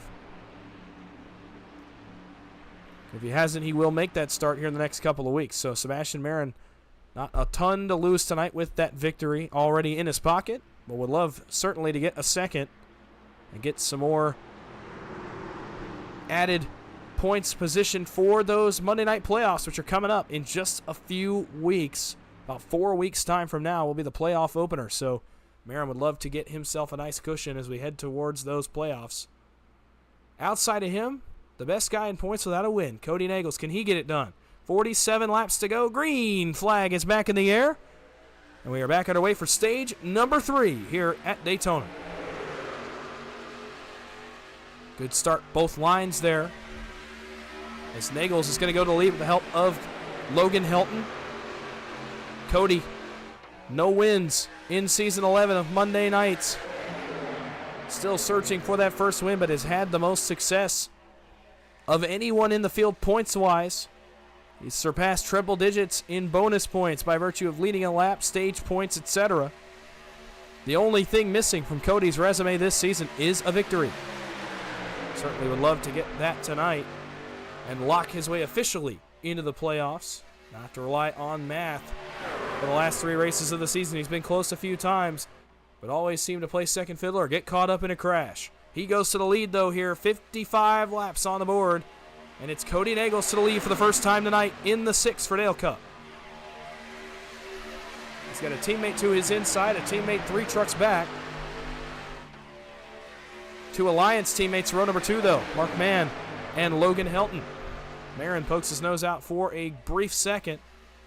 But the top line continues to roll. No one eager enough to try that third line quite yet. As Nagels surges once again to the front of the field. Looking awfully good in that 6 machine tonight. 2 by 2, everybody just content to ride for now. And hopefully get into a green flag run here. Still probably 2 pit stops remaining. If this goes green to the end, 2 pit stops on distance still remaining in this event. Now, when you make those pit stops, it's going to be interesting because with under 50 laps to go, you could choose to short pit here and kind of split this stage into thirds as Sebastian Marin goes to the race lead now in front of his teammate Cody Nagels. Third line starting to work. Gabe Butler, Logan Helton, they leave Cody all the way out to dry. Steve Karosik going to push his teammate forward and keep him in the middle line, at least salvaging some track position. But the Bootnaka trucks are here to play. Gabe Butler, Travis Elliott, Kevin Freeze up against the wall. Andy Brigante has joined them. 3 by 3, 4 rows deep now on lap number 57 as we cross the line. Gabe Butler across the middle to the race lead. And all the way to the bottom he goes in front of Sebastian Marin. Leads the middle to Logan Helton, on top to Travis Elliott. As the top line fades just briefly as they wait for Brigante, and he's actually going to fade back in line. So those other 2 Bootnaka trucks hung out just a little against the wall. It's going to go back to 2 by 2 racing, 3 rows deep here at the front as those guys try to figure out what their next move is. But as I was saying, that pit stop here, you could short pit, cut it into thirds, and try to gain some time that way. You could also run both tanks out, pit extremely late in the race, and perhaps be able to just maintain the gap once the first group pits. Decisions we've seen be a part of this no stage breaks racing. And obviously with an extra long third stage, you got to start to think about fuel strategy if this stays green. Sebastian Marin to the race lead in front of Logan Helton. Look, Gabe Butler out to dry on the bottom. That's going to leave Cody Nagels an opportunity to go down to the bottom, get some clean air across the nose of that 6 truck. He's going to have a nice push from Gabe Butler. Up top, though, the top line has made a little bit of a comeback. Elliott, Freeze, and Brigante, who's decided to commit to it up there. And so Elliott goes dead even for the lead. Off into turn number 3. He might poke the nose out front. What a push by Kevin Freeze. Marin going to maintain the lead. Strong pushers in that middle lane. Logan Helton, Steve Karosik. Richard Coons made his way back up, as has Josh Ball. Karosik to the bottom in front of his Dale Cup teammate Cody Nagels. And it leaves the middle to their teammate Sebastian Marin, the race leader. And Logan Helton. Still Elliott and Freeze trying to fight their way on in the top lane. Actually, with the middle stalling a bit, they're going to get a run. I don't think it's going to be enough to get all the way to the race lead. Freeze is trying his best. Oh, close moment, another close moment. Richard Kuhn and Kevin Freeze almost making contact. And Elliott may get to the lead right here. What a push by Kevin Freeze. New leader in turn number 3, Travis Elliott, sticks his nose out front in the 51. it won't last long because they don't have the help, but still an inspired effort by those two Bootnaka teammates. Oh, Free straddles the lines. That causes Richard Kuhn to have to jump out of the middle line and down to the bottom. That's going to single everybody out other than Andy Brigante, who will go backwards now. Up front, Dale Cup all the way. 1, 2, and 3. Logan Helton trying to spoil the party in that 4th spot. Elliott and Freeze did not get off too badly from that. They run 3rd and 4th on the outside line now. As we are 60 laps into this one at Daytona. Oh, trouble a little further back. A little bit of an issue there for David Booth. He's able to get it righted and get back up in front of Casey Gilchrist. No harm, no foul. Marin surges ahead into turn number 3. The Dale Cup teammates trading the lead. Everybody 2 by 2 just content to ride. This may be how we see it go for the next 5 or 10 laps till we reach that first pit window opening, which at this rate, we don't know when guys are going to pit. It's once it gets to 1 stop, which is in about, let's call it about 5 laps, I think, based on my math. That would be about 2 17-lap runs after that. If you were going to short pit it, the window opens around lap 66. If you're going to run it out, it would be about lap 70 or 71 that we would see guys pit. And then obviously they would pit with about 12 laps to go. Marin back to the race lead. A game of cat and mouse. Who's going to trade the lead? I don't want it. Well, you take it. As Karosik surges back with the help of Cody Nagels. This is a fantastic combo of pushers up front, so no wonder nobody really is able to get any headway. Logan Helton up in the middle lane. Cody Nagels downstairs along the yellow line. Certainly 2 of the better pushers in the game. And that's exactly why everybody's kind of just been gridlocked right where they are. And I think that's exactly what the leaders want to see. Ooh, Dave Hunt up the racetrack a little further back. Bounces off the outside wall, but keeps it going straight. Good save. Ooh, almost came down across Adam Kilday. Had to make sure he was going to be clear in line. Now he gets up in front of Zach Workman. Pretty good racing up front. 2 by 2, a lot of the way back through this field. These guys handling the bumps really well. Karosik to the lead for a moment, but Marin takes it right back to the start-finish line. 38 laps to go from Daytona, getting ever closer to that pit window opening for the first time. We'll get an indication here in the next 2 laps. If guys are going to pit early, they'll foul the bottom and come to the pit lane.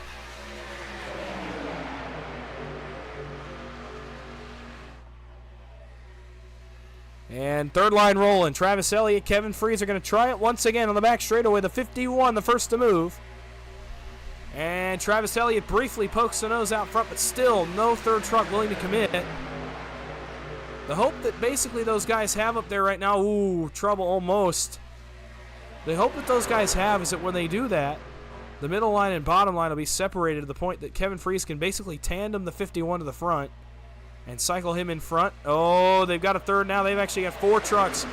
And now we're starting to get racy. Logan Helton jumps to the outside just briefly. He's going to get clear to the middle and take it in front of Sebastian Marin. Oh, a bad shot by Cody Nagels in the back of the 027 was almost disaster at the front of the field.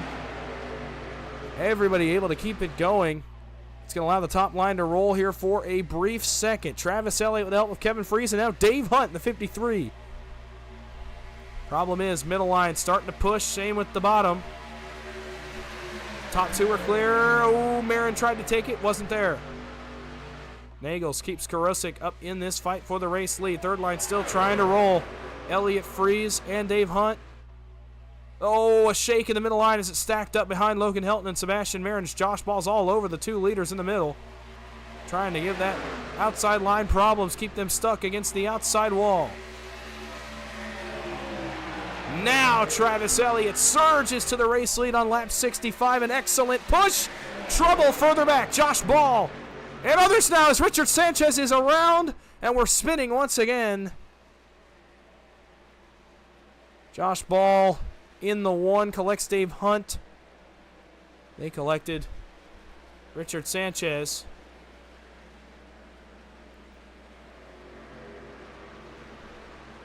And we're under caution once again on lap 65.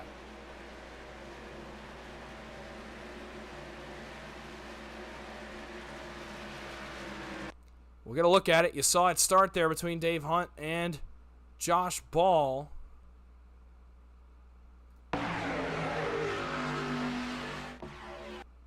Josh trying to follow the middle line. Dave Hunt up against the wall. They get together.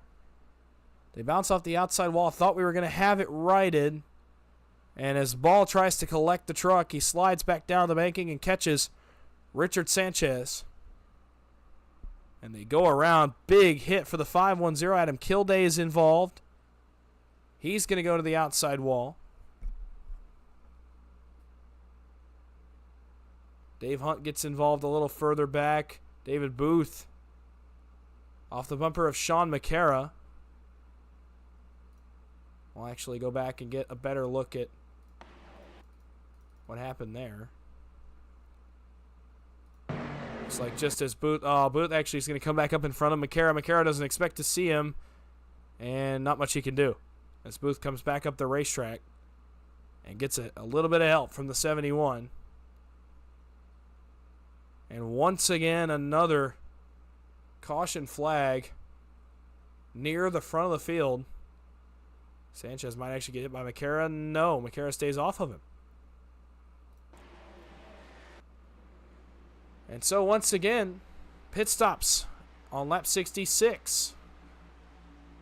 Actually going to be 67 as the leaders flash by the start-finish line. And another yellow flag is out.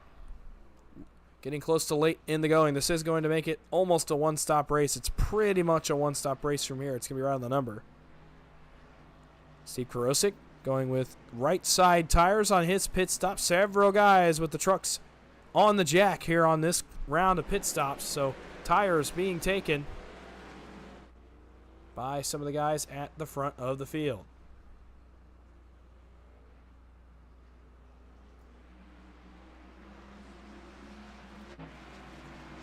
Logan Helton is scored as the race leader off of pit road. It did have Zach Workman briefly as the race leader. Not sure what happened to our scoring, but it is fixed now. Logan Helton wins the race off pit road.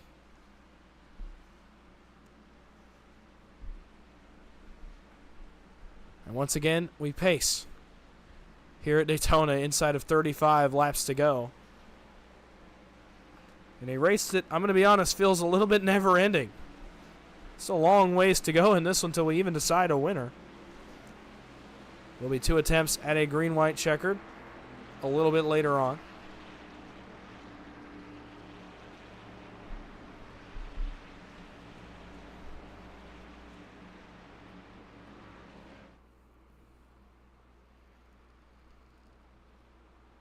Might actually be 3 attempts at a green-white checker now that I'm looking back.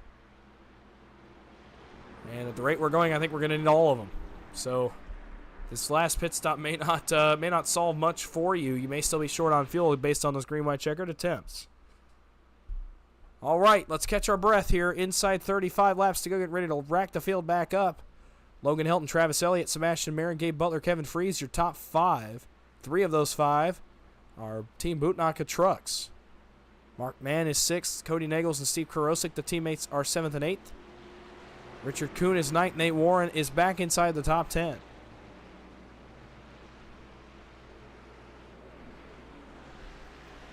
Getting ready to go back green on what's going to be lap number 69 of 100. Be 32 laps to go from Daytona. Still a pit stop looming on the horizon at some point in this last run.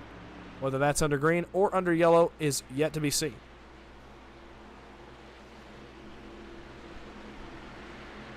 Take an opportunity if you've yet to chime in.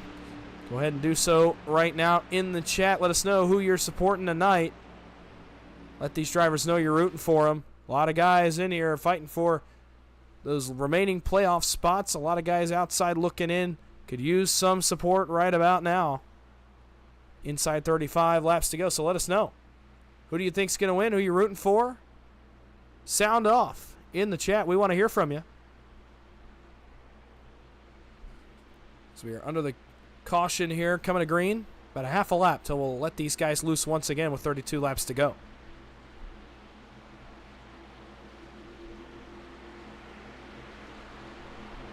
Logan Helton, Sebastian Marin, Kevin Freese trying to play spoiler tonight and become a repeat winner. Travis Elliott, Gabe Butler, Mark Mann, Cody Nagels trying to go to victory lane for the first time, and Steve Karosik in the same boat as Freese, Marin, and Helton. Richard Kuhn still looking for his first win. Nate Warren, boy, wouldn't he love a win tonight. Same for Vicente Guerrero, same for Alex Green and Dave Hunt and Casey Gilchrist. A lot of guys in contention tonight that are going to have a shot at this one. So the pace truck will take yet another hard left onto pit road and leave the field in the hands of Logan Helton in the 63. Green flag is waving once again. 32 laps to go from Daytona. Logan Helton immediately up in front of Travis Elliott, leaves the bottom open to Sebastian Marin and Kevin Freese. A big run, a surge out of the bottom lane. Cody Nagels trying to go with him. He can't quite get to the back bumper of the 25. Top line begins to roll here as we hit the back straightaway and get up to full speed once again.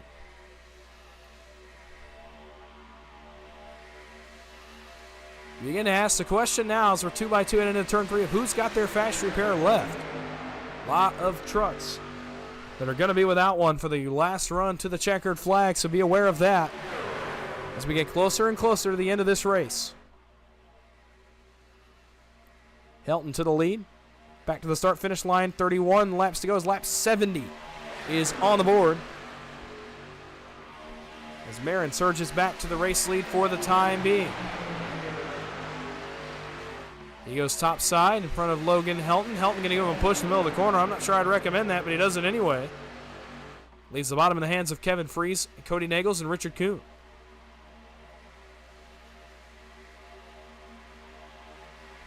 So Marin to the race lead definitively now. Clear to the bottom if he wants it. Not going to take it. Stays up in front of Logan Helton. So deciding to control the lanes instead of taking the bottom lane. That's what you have to do in these trucks. The middle lane is so dominant if you get the right group. Now he goes across Kevin Freese, and what a risky block that was. Wow. That was inches that he had in front of Kevin Freese to make that move. He does it very precise. And that's why he's got to win this season. That's why he's so good. It's why he's always at the front, is he can make those split-second moves to perfection. He does it right there, and Freese taking out a little bit of frustration in the push. Oh, my goodness, Logan Helton. Did you see that? Logan Helton got sideways and was pointed dead left off the bumper of Travis Elliott and somehow kept that truck straight. He was 45 degrees towards the inside wall and by some miracle kept it going. That race flashed before his eyes in a hurry. That would have been a huge incident. Right in the middle of the back straightaway at the front of the field once again. It's been the story of the night. The leaders being involved in incidents. Just seems like we cannot get away from it. Inside 30 to go at Daytona. Logan Helton to the bottom along the yellow line. A big push from Kevin Freese. He's going to go back to the race lead. Travis Elliott steps out. Leaves Marin by himself in the middle. Mark Mann coming to his aid. Oh boy, a shuffle now up front as Helton and Freese go topside. Nagels now cuts to the bottom in front of Kevin Freese. Elliott and Butler up top, the teammates. Freese tried to cut off Cody's nose. Oh, that was almost calamity at the front of the field as we shuffle. We're 3 wide, 2 rows deep behind the leaders. A shuffle right at the front. 28 laps to go. Marin goes bottom. Freese throws the block, and Elliott's able to get back in line. Kevin Freese to the race lead for the first time tonight in the 25. Made a mistake of letting the Dale Cup teammates hook up on the bottom. That's Marin and Nagels. See what they can do. Eric Laurie loose off the racetrack a little further back, about 5 rows deep in the field. He gets back up on the racetrack. Freeze. Middle to bottom, and you see it's almost like a flick of the wheel from what I've seen from some of these guys.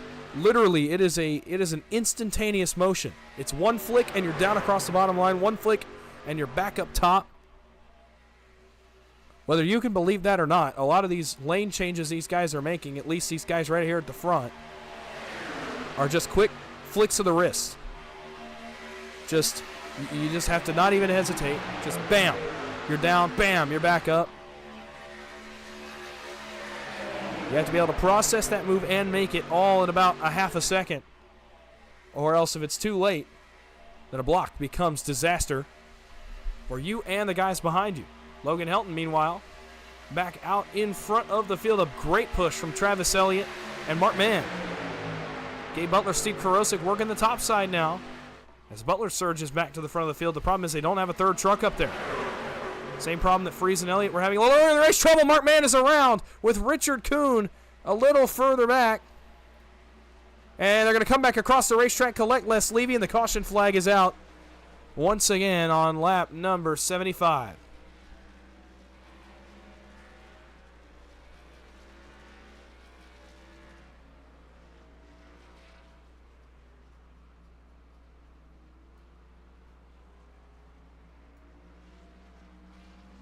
And this one started with Mark Mann in the 04 of Alliance Motorsports.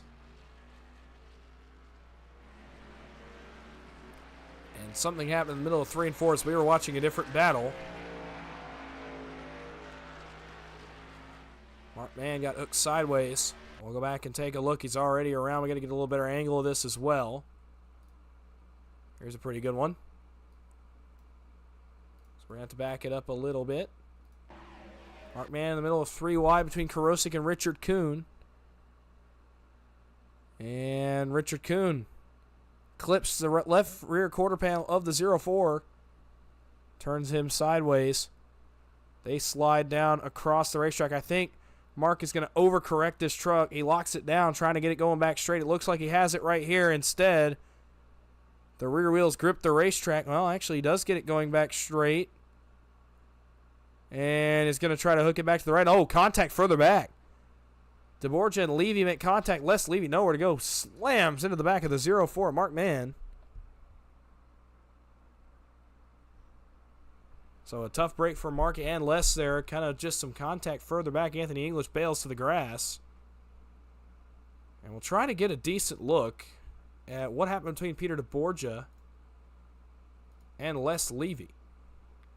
They're running further back. They start to spin in front of them. Oh, DeBorgia actually had help from the 77 of David Booth. And unfortunately, it slid the 40 out of line and caught Les. Oh, boy. So some trouble a little further back as a result of the chain reaction up front. And Les Levy, Mark Mann get the worst of that in a big way.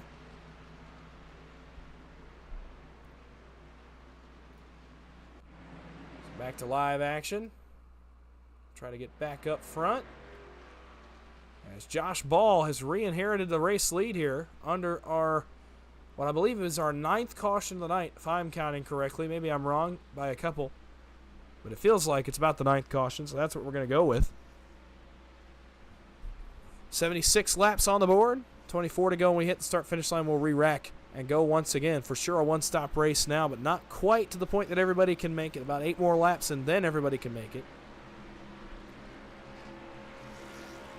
So once again, we take a deep breath and get ready to do it all for yet another green flag restart.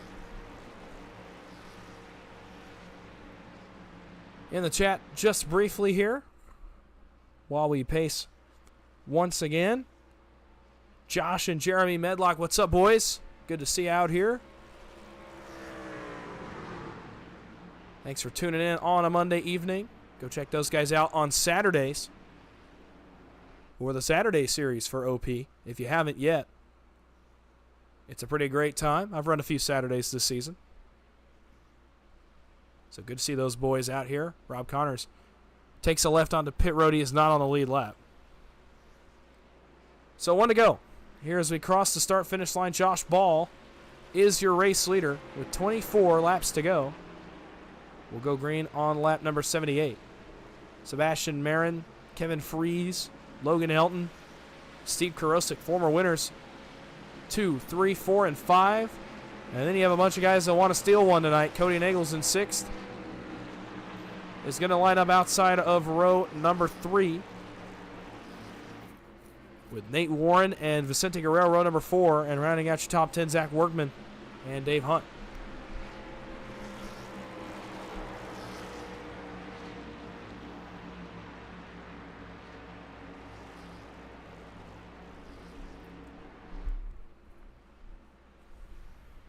can tell you right now, full honesty, full transparency as usual here on Monday Night OP Racing. I'm running out of things to talk about. I can only talk about the playoff bubble so much, as important as it is. Obviously, we will keep getting updates on where those bubble guys are running in the field. Several of them here inside the top 10, late in the going, looking to go steal a win and lock their way in, or at the very least, have a good enough night to separate themselves a little bit.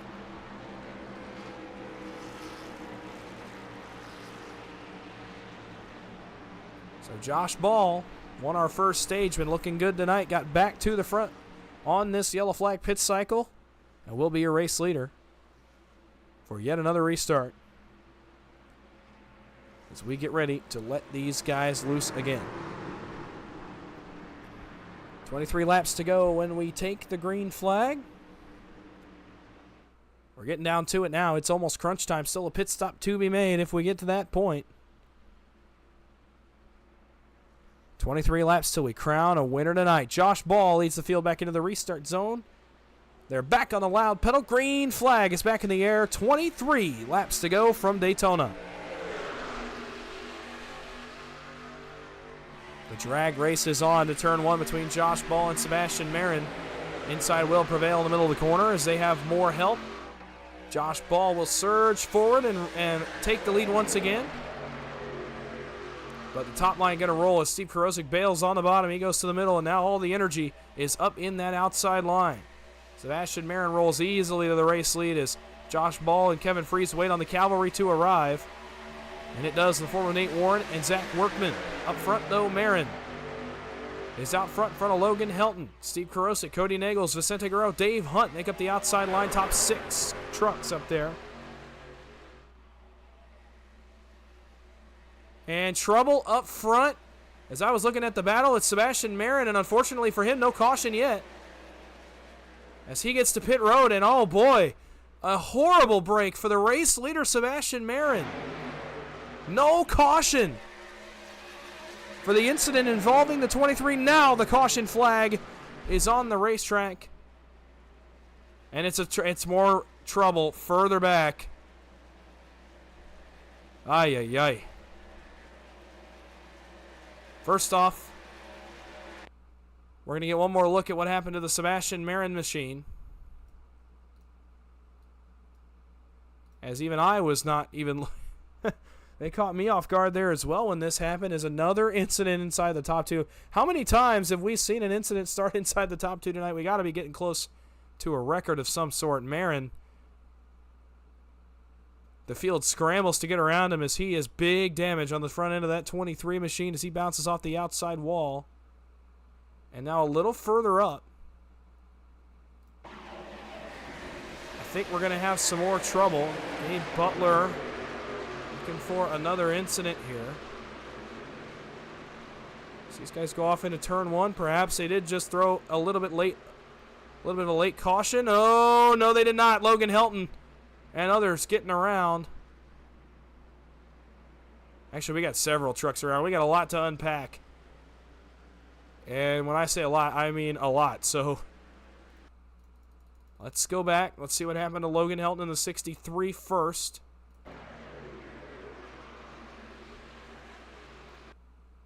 Here, and this is as the field scrambles when there's still 3 wide. Oh, boy, bad net code. Warren and Fritsch. That's going to force the 2 to make contact with the 63 Logan Helton, and he's going to go around in front of a lot of trucks right here. Bounces off Nate Warren. Vicente Guerrero bounces off of those 2, keeps it straight. But then, as he comes back up, he catches Logan Helton, and these 2 are going to bounce off the outside wall a ton. Collecting Casey Gilchrist. Sean Makara gets turned a little further back. Well, maybe just goes for a slide to Borgia into Jeff Crosby Sr. They're going to keep it straight. Boy. And once again, another incident at the front of the field. Inside 20 laps to go. Boy.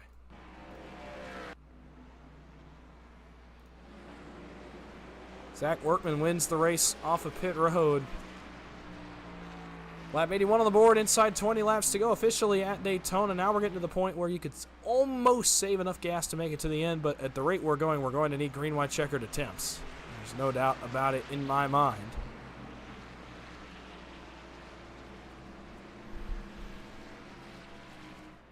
Cody Nagels will be second, Steve Karosik third, Travis Elliott fourth.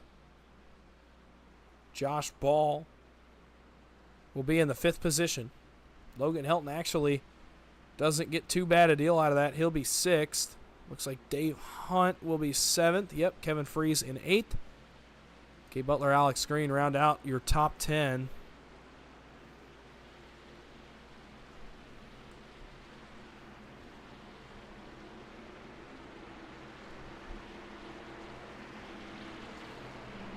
Good to see the Medlocks once again in the chat hanging out on a Monday night. As well as Max Speed is out here. Good to see you guys.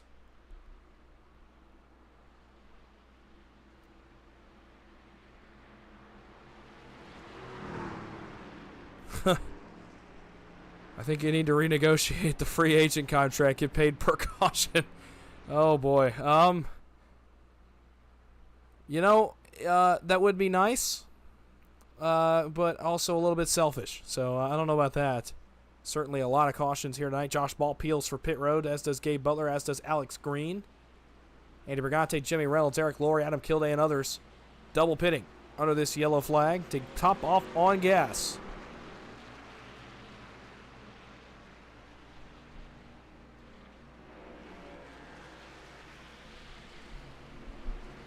So once again, we'll re-rack.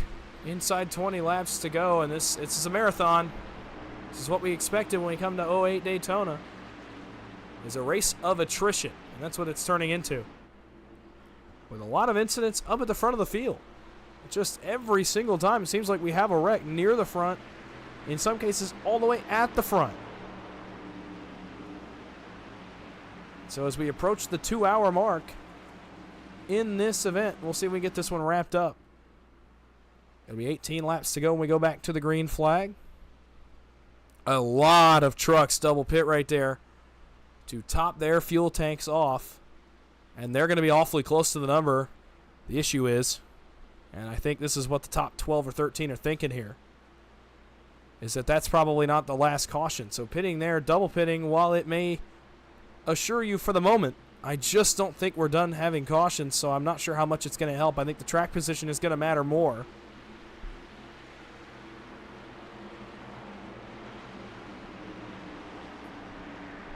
And so we will see here as we get ready to go back under the green flag, 18 laps to go. Track position, I think, is going to be the place to be. That's certainly what the top 12 have selected. And as I look, there are 3 of our winners are in the top 12 trucks that decided, 10 trucks that decided to stay out. It is going to be about 11 trucks that decided to stay out of the caution. 3 former winners of them. The rest of these guys, they look to steal one, and none other than Zach Workman would love to be that guy. Green flag is back in the air for the 19 of Zach Workman.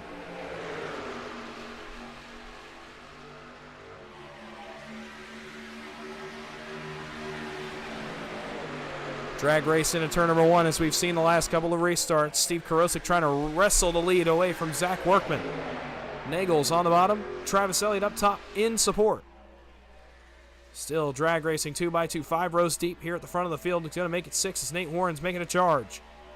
It's going to take him a moment to get up to this lead draft. Steve Karosik pulls in front just for a moment. Zach Workman to retake the lead midway through turns 3 and 4. The intensity begins to ramp up at the front of the field as guys without a win begin to realize they've got to start making their moves. They've got to get in position to win this race. The amount of cautions we've seen tonight, you got to get up and get track position. You cannot wait anymore. We are going to tick off so many laps under caution. If we continue to get yellows, it's going to start to feel impossible if you're back about 12 spots to get to the front. Heated battle continues for the race lead between Karosik and Workman. Top line starting to form up now a little bit more as guys start to make their moves.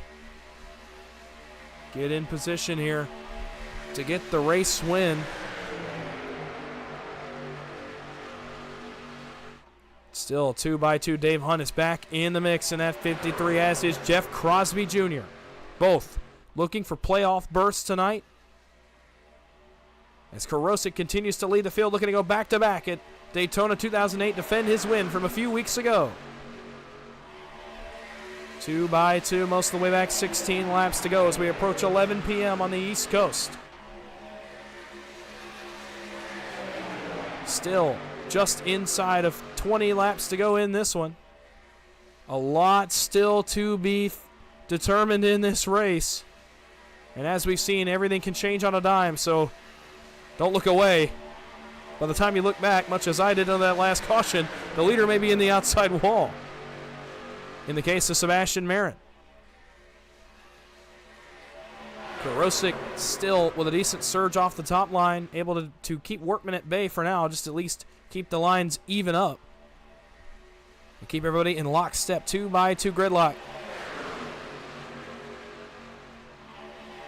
As I called it earlier, rush hour traffic at 5 p.m. Imagine that at 190 miles an hour, about 6 inches apart from the cars next to you and the cars in front of you and the cars behind you. 2x2 all the way back. Now about 15 rows deep, maybe more than that. Everybody content to ride for now, although I don't think that's going to last for long. As here in a moment, guys will start to need to make their moves. I mean, you got to get in position. It's got to happen, and it's got to happen quickly. If you're about 10th on back, you got to start thinking about that third lane. Maybe not quite yet, but pretty soon. If you haven't braved it yet, you got to start thinking about Anthony English, I believe, has dove for pit road. And several trucks on pit road. English, DeBorgia, and Matt Wagner have come to pit road with 14 laps to go. Is it a scheduled stop? Certainly seems that way with more than one truck. So the window is open. These guys cannot make it to the end of this race. So prepare yourself. We might have some green flag pit stops coming up here in the near future as these guys are ready to make the money stop. Who's going to get the best execution on pit road? The race we've had, I did not think it was going to come down to a green flag pit stop, and now it just might. It's insane to think that this race could come down to pit strategy. No takers that time by. 13 laps to go at Daytona when we cycle back. Karosik, top to bottom, for the race lead. He clears Zach Workman and now controls the field and leads the train now back into turn number 1. Who can make it? Who cannot? That's going to be the question. The guys a little further back able to save under this caution. Obviously, Karosik, Travis Elliott, and others not able to, being up in this lead group. But every lap that we pass by the pit entry, now the question is going to be, does anybody come to pit road? Do some guys, especially those without a win, try to gamble and stretch it to the end? If you stay out and everybody else pits, you could theoretically save under green. You just have to make sure that the group that pits doesn't catch you. But you have 20, 30 seconds to give. If you were to perhaps lift out and save gas under green flag racing, if you decide to try to gamble this. Karosik still continues to lead. We've got guys starting to file the bottom of the racetrack. The indication to me is that I think we're going to have a round of green flag pit stops. I'm not sure this field can make it to the end of this race. What a twist that would be to end this one. The third edition of the Bumpy Road 250.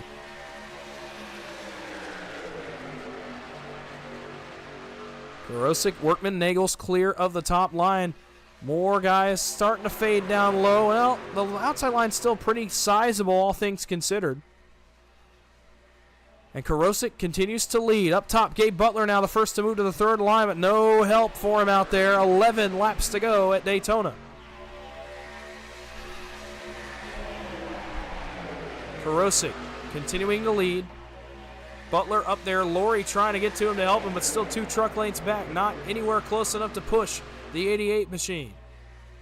Starting to tow up to him now. It's still going to take him a minute to get there. Butler trying to side draft for his life, trying to keep some momentum. Sebastian Marin, the cavalry's coming. Third line's forming up. Casey Gilchrist moves to the outside. It's going to start right now. We're getting racy at Daytona. Travis Elliott, a huge run. Let's see if he takes the third line right here. He's got a big run. Eric Laurie out of line a little further back around Sebastian Marin. We keep it straight. Third line formed up. 5 trucks deep. Well, might make it 4. David Booth a little further back. Trying to make his way up. Butler is even with Elliott. He's coming for the race lead. We're going to be 3x3 for the race lead here shortly. To inside of 10 laps to go. Gabe Butler, a huge surge to the outside with the help of his teammate Eric Laurie. Can they get to the lead on the back straightaway? They're going to have to rely on these bottom 2 lines getting a little bit stalled out. And I think they did. Gabe Butler to the race lead. He might get his teammate to go with him. They're going to be awfully close. Gabe takes it, but unfortunately a bit of contact, a bit of a stack up. Laurie was not able to get clear, but now he falls to the help of Sebastian Marin. Oh boy, these guys are bouncing all over the place. Great racing up front, but I don't know how long it'll last. Gabe Butler to the lead, 9 laps to go from Daytona. I'm not sure how long we can keep this up. 4 trucks in the outside lineup against the wall rim riding. Eric Laurie wants the race lead, and he's got a great push from Sebastian Marin. Eric Laurie looking to make his way into the Monday night playoffs. Gabe Butler looking to steal one as well and lock his way into the Monday night playoffs. Steve up to side draft on Eric Laurie. The top moves down a little bit to side draft on the middle. We are really tight together, 3 wide, as the help fades out of the middle. Gabe Butler may go up in front of Karosik right here if he wants to control the lanes. No, he's going to be content to ride in front of Zach Workman. Nate Warren, oh, trouble! Jeff Crosby Sr., Adam Kilday, Richard Sanchez out of line a little further back. I think this may draw a yellow. We'll keep it up front for now. Trouble! Dave Hunt into Cody Nagels at the front of the field, but they keep it straight, and the caution flag is out.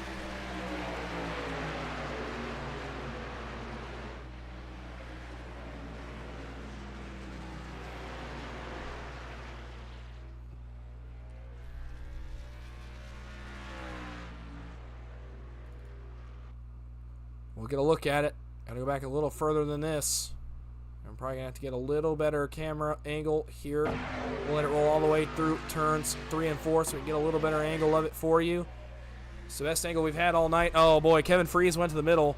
Crosby Sr., I guess, tried to duck out of the way. I wasn't expecting that move. Ends up pinned to the outside wall with Mark Mann, Richard Sanchez, Adam Kilday.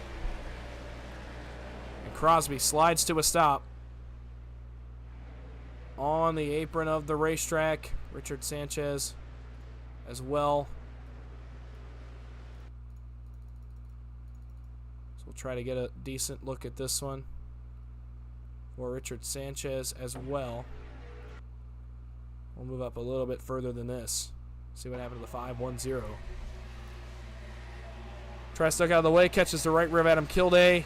Slide through the grass. May have missed the pit cone right there with Richard Sanchez.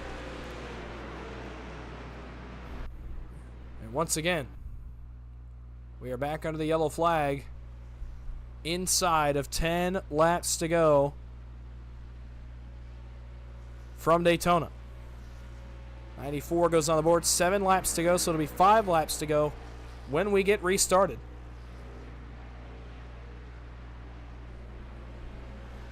I say this every time we have a late race caution. I said it on the last caution, I think. But go ahead. Take a deep breath if you forgot to breathe on that last run, because I didn't have much of a chance to. What a great bit of racing up front that was. You can tell just how much a win means on Monday nights. You can tell what people are willing to do. You can tell the communication, the teamwork that goes into making those moves. Eric Laurie and Gabe Butler getting to the front of the field. Sebastian Marin as well, back in contention to win. What a night it has been here on Monday night at Daytona 2008. So many twists, so many turns. A wild race, to say the least. So much has happened that we're going to have to unpack a little bit later on once we eventually find a winner.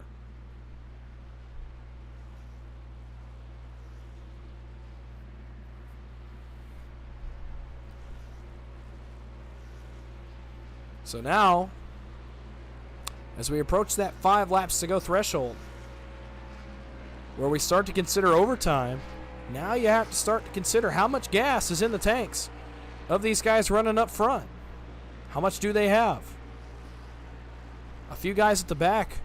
Anthony English, Peter DeBorgia, Matt Wagner for sure pitted.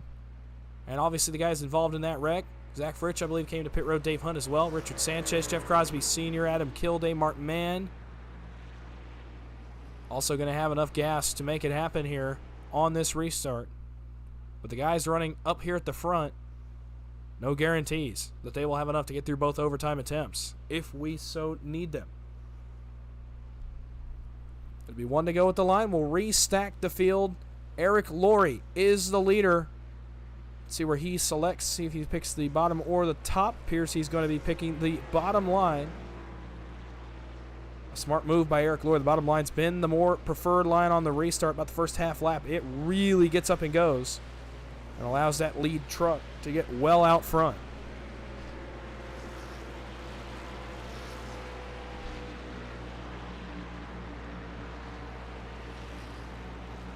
It will be 5 laps to go when we go back to green flag racing. We'll see if we can finish it right here. A decent run there. Shows me we can. When we get to the white flag, the race is official. Whatever happens on the white flag, we're going to go through it together and crown ourselves a winner, but we got to get there first. What a story this would be for Eric Laurie if he can pull this one off and lock his way into the Monday night playoffs for Team Bootnaka. If I'm correct, I will double check this, he would be the 3rd Bootnaka entry to officially lock his way into the playoffs, and I will double check that just briefly for you. Sorry, he would be the 2nd technically. Obviously, with Peter DeBorgia over 100 points ahead in the standings. Technically, he's not locked in, but he is virtually mathematically locked in as we run right now. So with DeBorgia in a very good point spot, Kevin Freeze locked in already with a win. You've got Laurie for Bootnaka in 1st. You've got Butler there in 4th. He's in a good point spot as well. So Laurie and Travis Elliott, who is 5th in the standings right now, 5th in the running order. Those two guys would love to lock their way in and join their teammates in the field of 16. But a lot of guys here that are going to be desperate to go for it, get it themselves. Who's going to get it done? 5 laps to go from the World Center of Racing. Green flag is back in the air for Eric Laurie in the 071 as the field gets up to speed, headed back towards turns 1 and 2. Laurie to the bottom of the racetrack. Going to hope the push comes through for him from Sebastian Marin up top side. It's Karosik, Gabe Butler, Zach Workman. Be watching the 19. If anybody's going to go to the 3rd line, try to go get it, it's going to be him. Still without a win this season is Workman. Laurie surges just for the moment. Karosik trying to get a good run back. Jeff Crosby goes bottom to top, an aggressive move. Anthony English and Alex Green are up against the wall further back. Can they make it happen late in this race? Laurie drifting up a little bit. Marin has to follow him to try to push him. Laurie, the shorter way around the racetrack on the bottom line. Steve Karosik pulls to the race lead for the time being. Logan Helton, 3 wide further back. He has no help right now. David Booth trying to come with him. Crosby may go with them as well. 4 laps to go from Daytona. Gilchrist fades back middle. He hangs Logan Helton out to dry.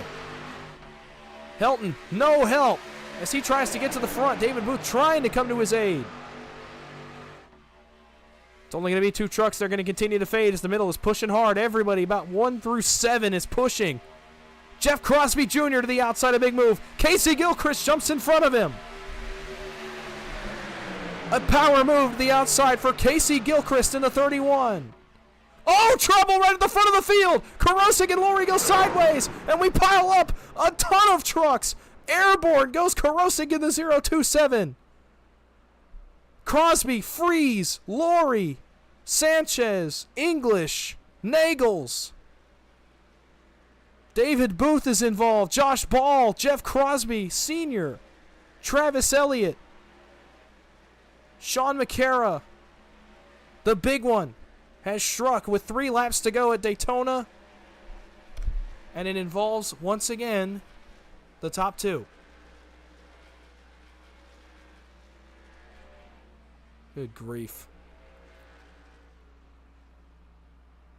Oh boy. Well, this is a lot of trucks. And we're going to have some sorting out to do. As Steve Karosik got sideways in front of most of the field. You see it already has begun. Karosik gets turned off the bumper of Eric Laurie right at the front. Gonna get a pretty good look at it. See if we can get a little better angle. Here we go. We're actually gonna see who's all involved in this because there are a ton of trucks. No, man, it's more right rear net code, and it's the Bootnaka teammates this time, Butler and Laurie. As Karosik, I thought for a second we were going to have it saved, but then Laurie gets tagged, and away we go. And as they come back up the racetrack, this gets massive. Workman up in the air, all four tires off the ground, actually pretty much like straddling the wall was the 19. Karosik up into the catch fencing. Jeff Crosby Jr., Kevin Freese, Richard Kuhn, Josh Ball, Sean Makara, Peter DeBorgia, Zach Fritsch, Cody Nagels, Richard Sanchez, Anthony English, Alex Green, Travis Elliott's involved. Boy, oh boy. And how about this for a shakeup? Oh my goodness. I knew it was going to get dicey. I did not think it was going to get that dicey. I want to see, briefly. Here's Logan Helton. I don't know. I only saw him come through the wreck on the bottom. I don't know if he actually got involved in this, but I do at least want to try to take a look at this because I think he manages to pull through this wreck. They're already wrecking in front of him. He actually don't. He does get a little bit of help, does Logan Helton, so he's involved in this as well. So, I was wrong. Not a lot of trucks unscathed out of this one. Oh, well, catch your breath once again, ladies and gentlemen, because we're going to need overtime to complete this race at Talladega. Wow, it's been such a long race. I'm forgetting what track we're at. Daytona. Our first overtime attempt coming up here in just a moment. Sebastian Marin is your race leader. Under this, yet another caution.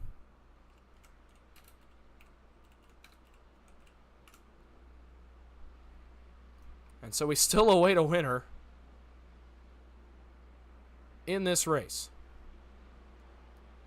Just an unbelievable night. It seems like every time I think we've got the solution to the race, it goes out the window, and all of a sudden we're left with a whole nother field at the front.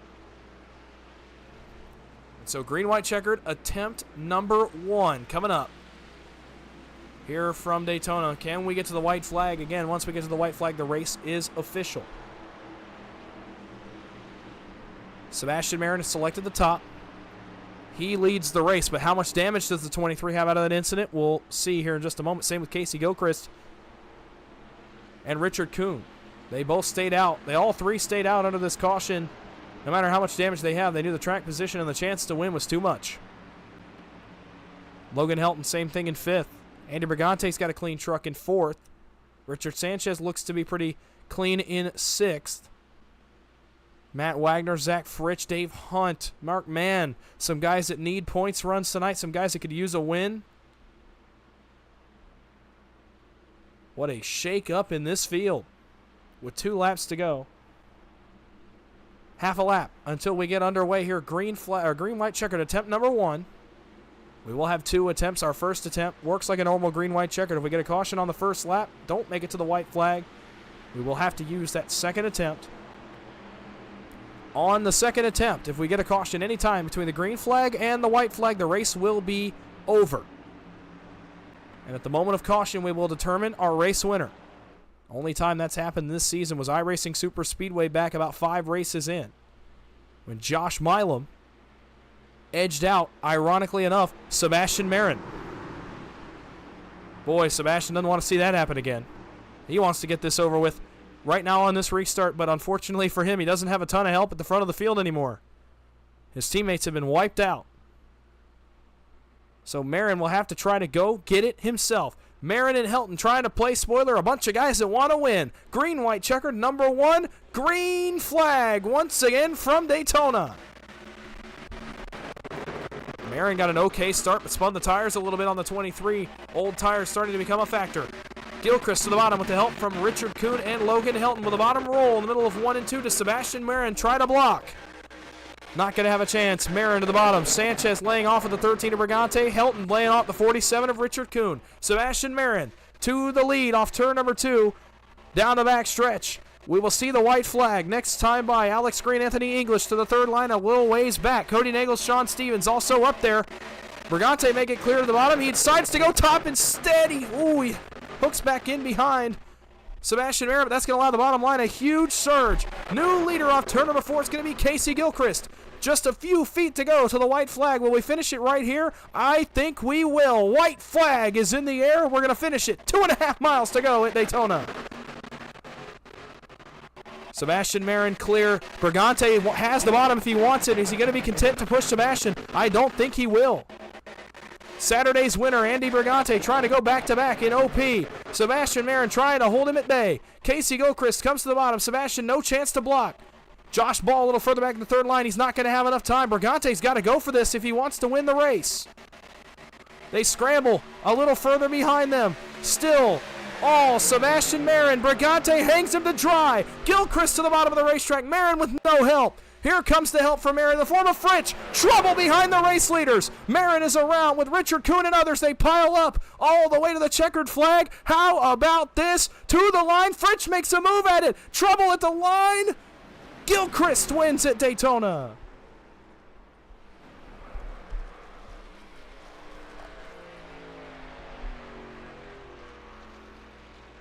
Casey Gilchrist, welcome to the OP Racing Monday Night Playoffs.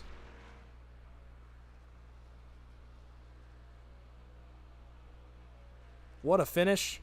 What a race. Zach Fritsch had a look at it at the line, couldn't get it done. What a block by Casey Gilchrist. And I don't even know where to start on this finish. So much just happened, but what a night for Casey Gilchrist. He needed to get a good performance tonight. He says, okay, I'm just going to go ahead and go lock my way into the playoffs by virtue of a win. What a night. And he's going to burn it down. We're going to let him do so. He may burn the engine out of this thing. He may rip the tires off of it. Burning it down right on the Daytona logo in the middle of the grass. Shades of Earnhardt in 98. Making tire marks across the Daytona lettering here in the infield. Still burning it down. Wow. Let him finish up his burnout. We'll go briefly attempt to take a look at what happened at the end of that race. I don't even know where to start. They wrecked off turn number 4. We'll just go to the checkered flag. We'll go backwards because so much happened right here. So we'll get a look at it very briefly, and then we'll get your top 3. So it starts when Andy Brigante hangs out Sebastian Marin. They start to scramble a little bit further back. They get together right there as Richard Kuhn and Sebastian Marin get together. Andy Brigante, Adam Kilday, Jeff Crosby Sr., Mark Mann, Cody Nagels, Alex Green, Dave Hunt wrecking a little bit further up. Sean Makara as well. Nate Warren, Sean Stevens. This is a lot of trucks that are in this one. Matt Wagner, I don't think he's going to be quite as lucky as he was last week. Nope, gets tagged right at the end of this. Actually does get enough to come home. P4 on our board. A lot to go through. Oh my goodness. Peter DeBorgia flying into the picture. Travis Elliott flying into the picture. Good grief. And then we got to go back. We got to take a look because coming to the checkered flag, you're going to see Zach Fritsch get a run at this win. I didn't think he had a shot. Gilchrist hung out to dry, throws an excellent block, is able to hold the 12 and the 1 of Josh Ball at bay. And get to victory lane. Denies Zach Fritsch a Monday night win once again. So, with all of that said, we are going to get you top 3 for interviews very quickly here. Oh, all right. Well, we're going to start from your third place finisher. And we'll get this up here so we can get an eye on these guys. And we'll start with, once again, Josh Ball for the second time tonight. We'll see what he's feeling after that one. Hey, Josh, it's Dawson up in the booth. You got a copy? Yeah, Dawson, I got you. Wow, I don't even know what to say about that race. You were about 15th in turns 3 and 4. I'm going to be honest, I didn't even see you until you came through the parting C's there off of turn number 4. But, take me through your last lap and how you're feeling after what I'm sure is an unexpected third-place finish. Yeah, once we knew we could make it on fuel, we had some damage, but I think a lot of people did at that point. But Alex was like, let's jump to the third lane, going on the backstretch, and then so we got up like 5 or 6 places there, and then all of a sudden I saw it coming off of 3 and 4. There was just this big mayhem, and I just kind of turned right to the wall once we were in the wall, and somehow skated along and didn't get turned, and somehow, there was an open track in front of me, so luckily I got beat.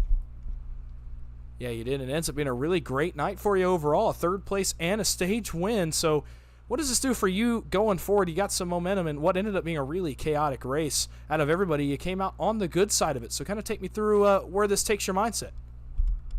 Yeah, definitely some confidence heading into the end of the season here. This is only, I think, my third race here on Monday, so just kind of getting a feel for it for next season, racing with these guys, just knowing how everybody races, seeing how this, with the 55% fuel and stuff feels in the car and how they push and stuff. So, just looking forward to ending the season, and then maybe, next season I'll see if we can fight for a playoff.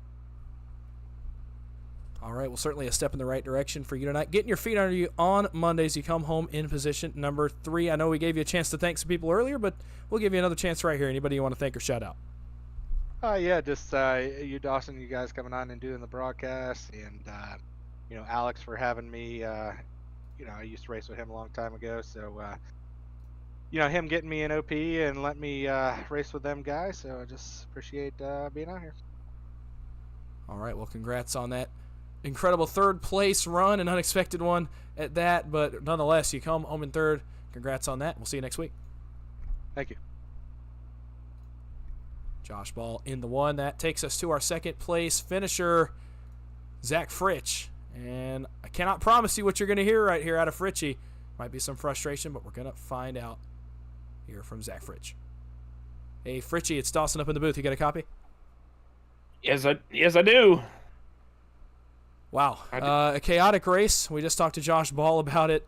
You come home second. You had a look at the win. Is there something you could have done differently there in the trial? Maybe do a little jukey juke. Maybe. I still, even if I felt like if I did a jukey juke, I still think there wasn't enough time, enough footage for me to get there. So, you know what so I just went up to the high side, and Casey did what he had to do. He had a block. He needed a win. He wants a win. He wants to get that automatic clinched into the playoffs. So I guess, like I said, I could have tried to jukey juke, but and go underneath of him, like try to fake high, then go underneath. But I still felt like I didn't have enough footage to do that, because then it would have tracked my speed down. So, other than that, we're just happy and okay. We're excited to get out of here with a P2 and some stage points, considering what had happened to me at the beginning of the race. And if you would like to hear about this, Dawson, I had a fun time this race. If you didn't know that, you want to know why that is? I think I would. We saw some of it, but I would like to know if there is a little more we didn't get to see. My cord ended up being somewhat exposed / cut on my pedals. So I had to use a throttle and a brake as a button tonight. And we came out this position. So I call that a score. Absolutely. Even more impressive. So the old controller button inputs, and you come home P2 anyway. Yep.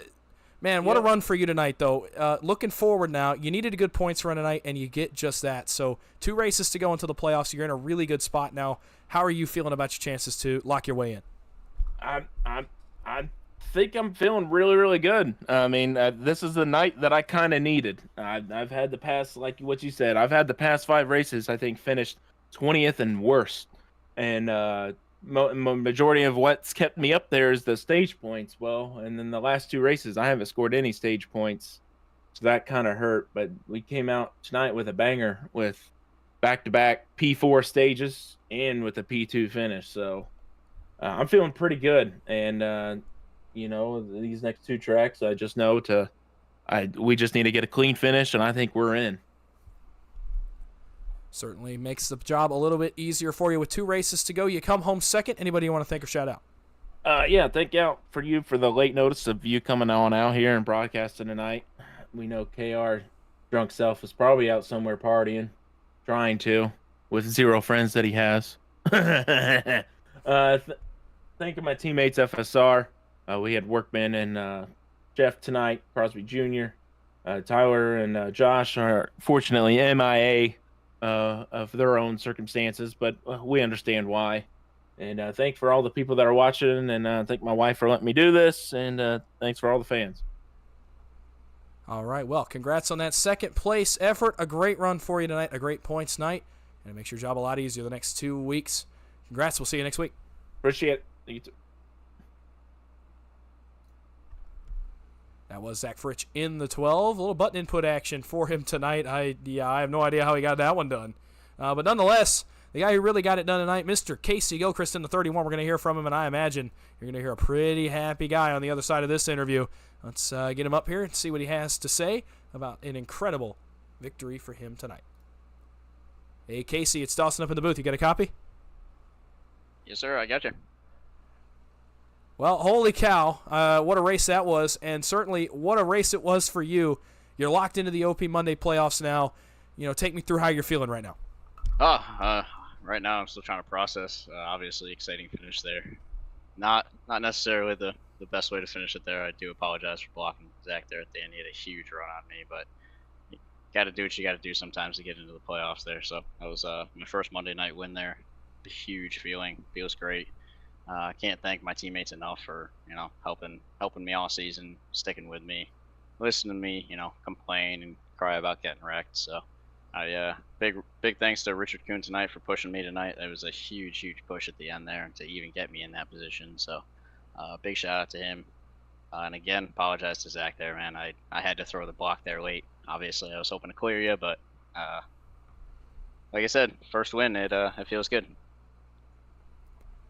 Yeah, and the first win is a big one for you as it locks you into the OP Monday night playoffs with just 2 races to go. So, kind of take me through the racing. Man, what a chaotic race it was. I just, I kind of want to pick the mind of somebody who was out there. Just, kind of take me through what the thought was as a driver as we just kept having caution after caution after caution and it being at the front every single time. Just, kind of take me through what the mindset was all night. Yeah, I mean, usually, you expect a lot of those cautions and stuff to be, mid-pack towards the back of the pack, stuff like that. But yeah, a lot of them were up front tonight, which is kind of throws a wrench in your game plan of what you're trying to do. Obviously, bumpy Daytona, you're trying to run the outside and get as much of a run off the corner as you can. So, yeah, threw a wrench in their plan. But I guess a lot of luck on my side tonight. Missed a couple close wrecks.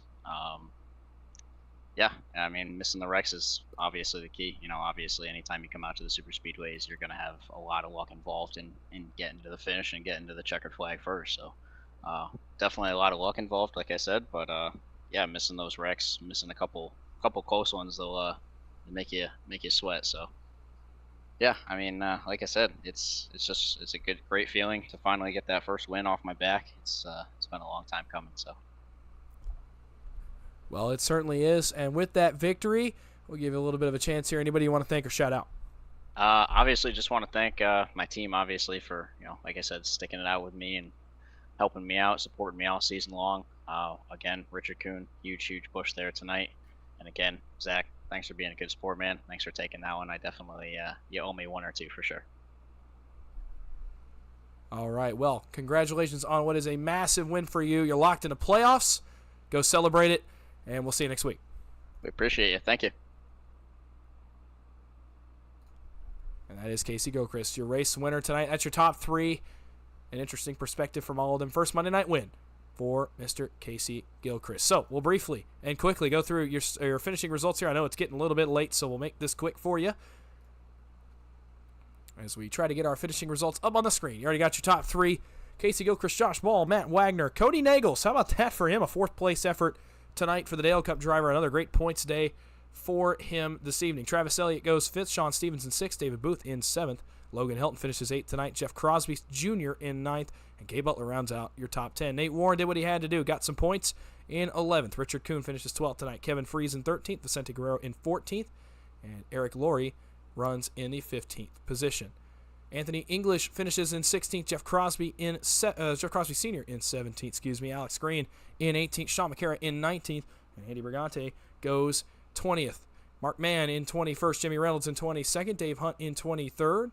Peter DeBorgia finishes 24th tonight with Sebastian Marin rounding out your top 25. Rest of the trucks here in the field. Richard Sanchez finishes 26th tonight. Adam Kilday 27th. Zach Fritsch credited with a 28th place finish on the scoreboard. Obviously did finish second, so pardon the error right there. Steve Karosik in 29th. Zach Workman rounding out the top 30. Rob Connors goes 31st tonight. Les Levy in 32nd. Steve Hoppett in 33rd. Bubba Winningham 34th. Dude Conrad 35th. John Guerra 36th. And David Overstreet, shotgun on the field, in 37th.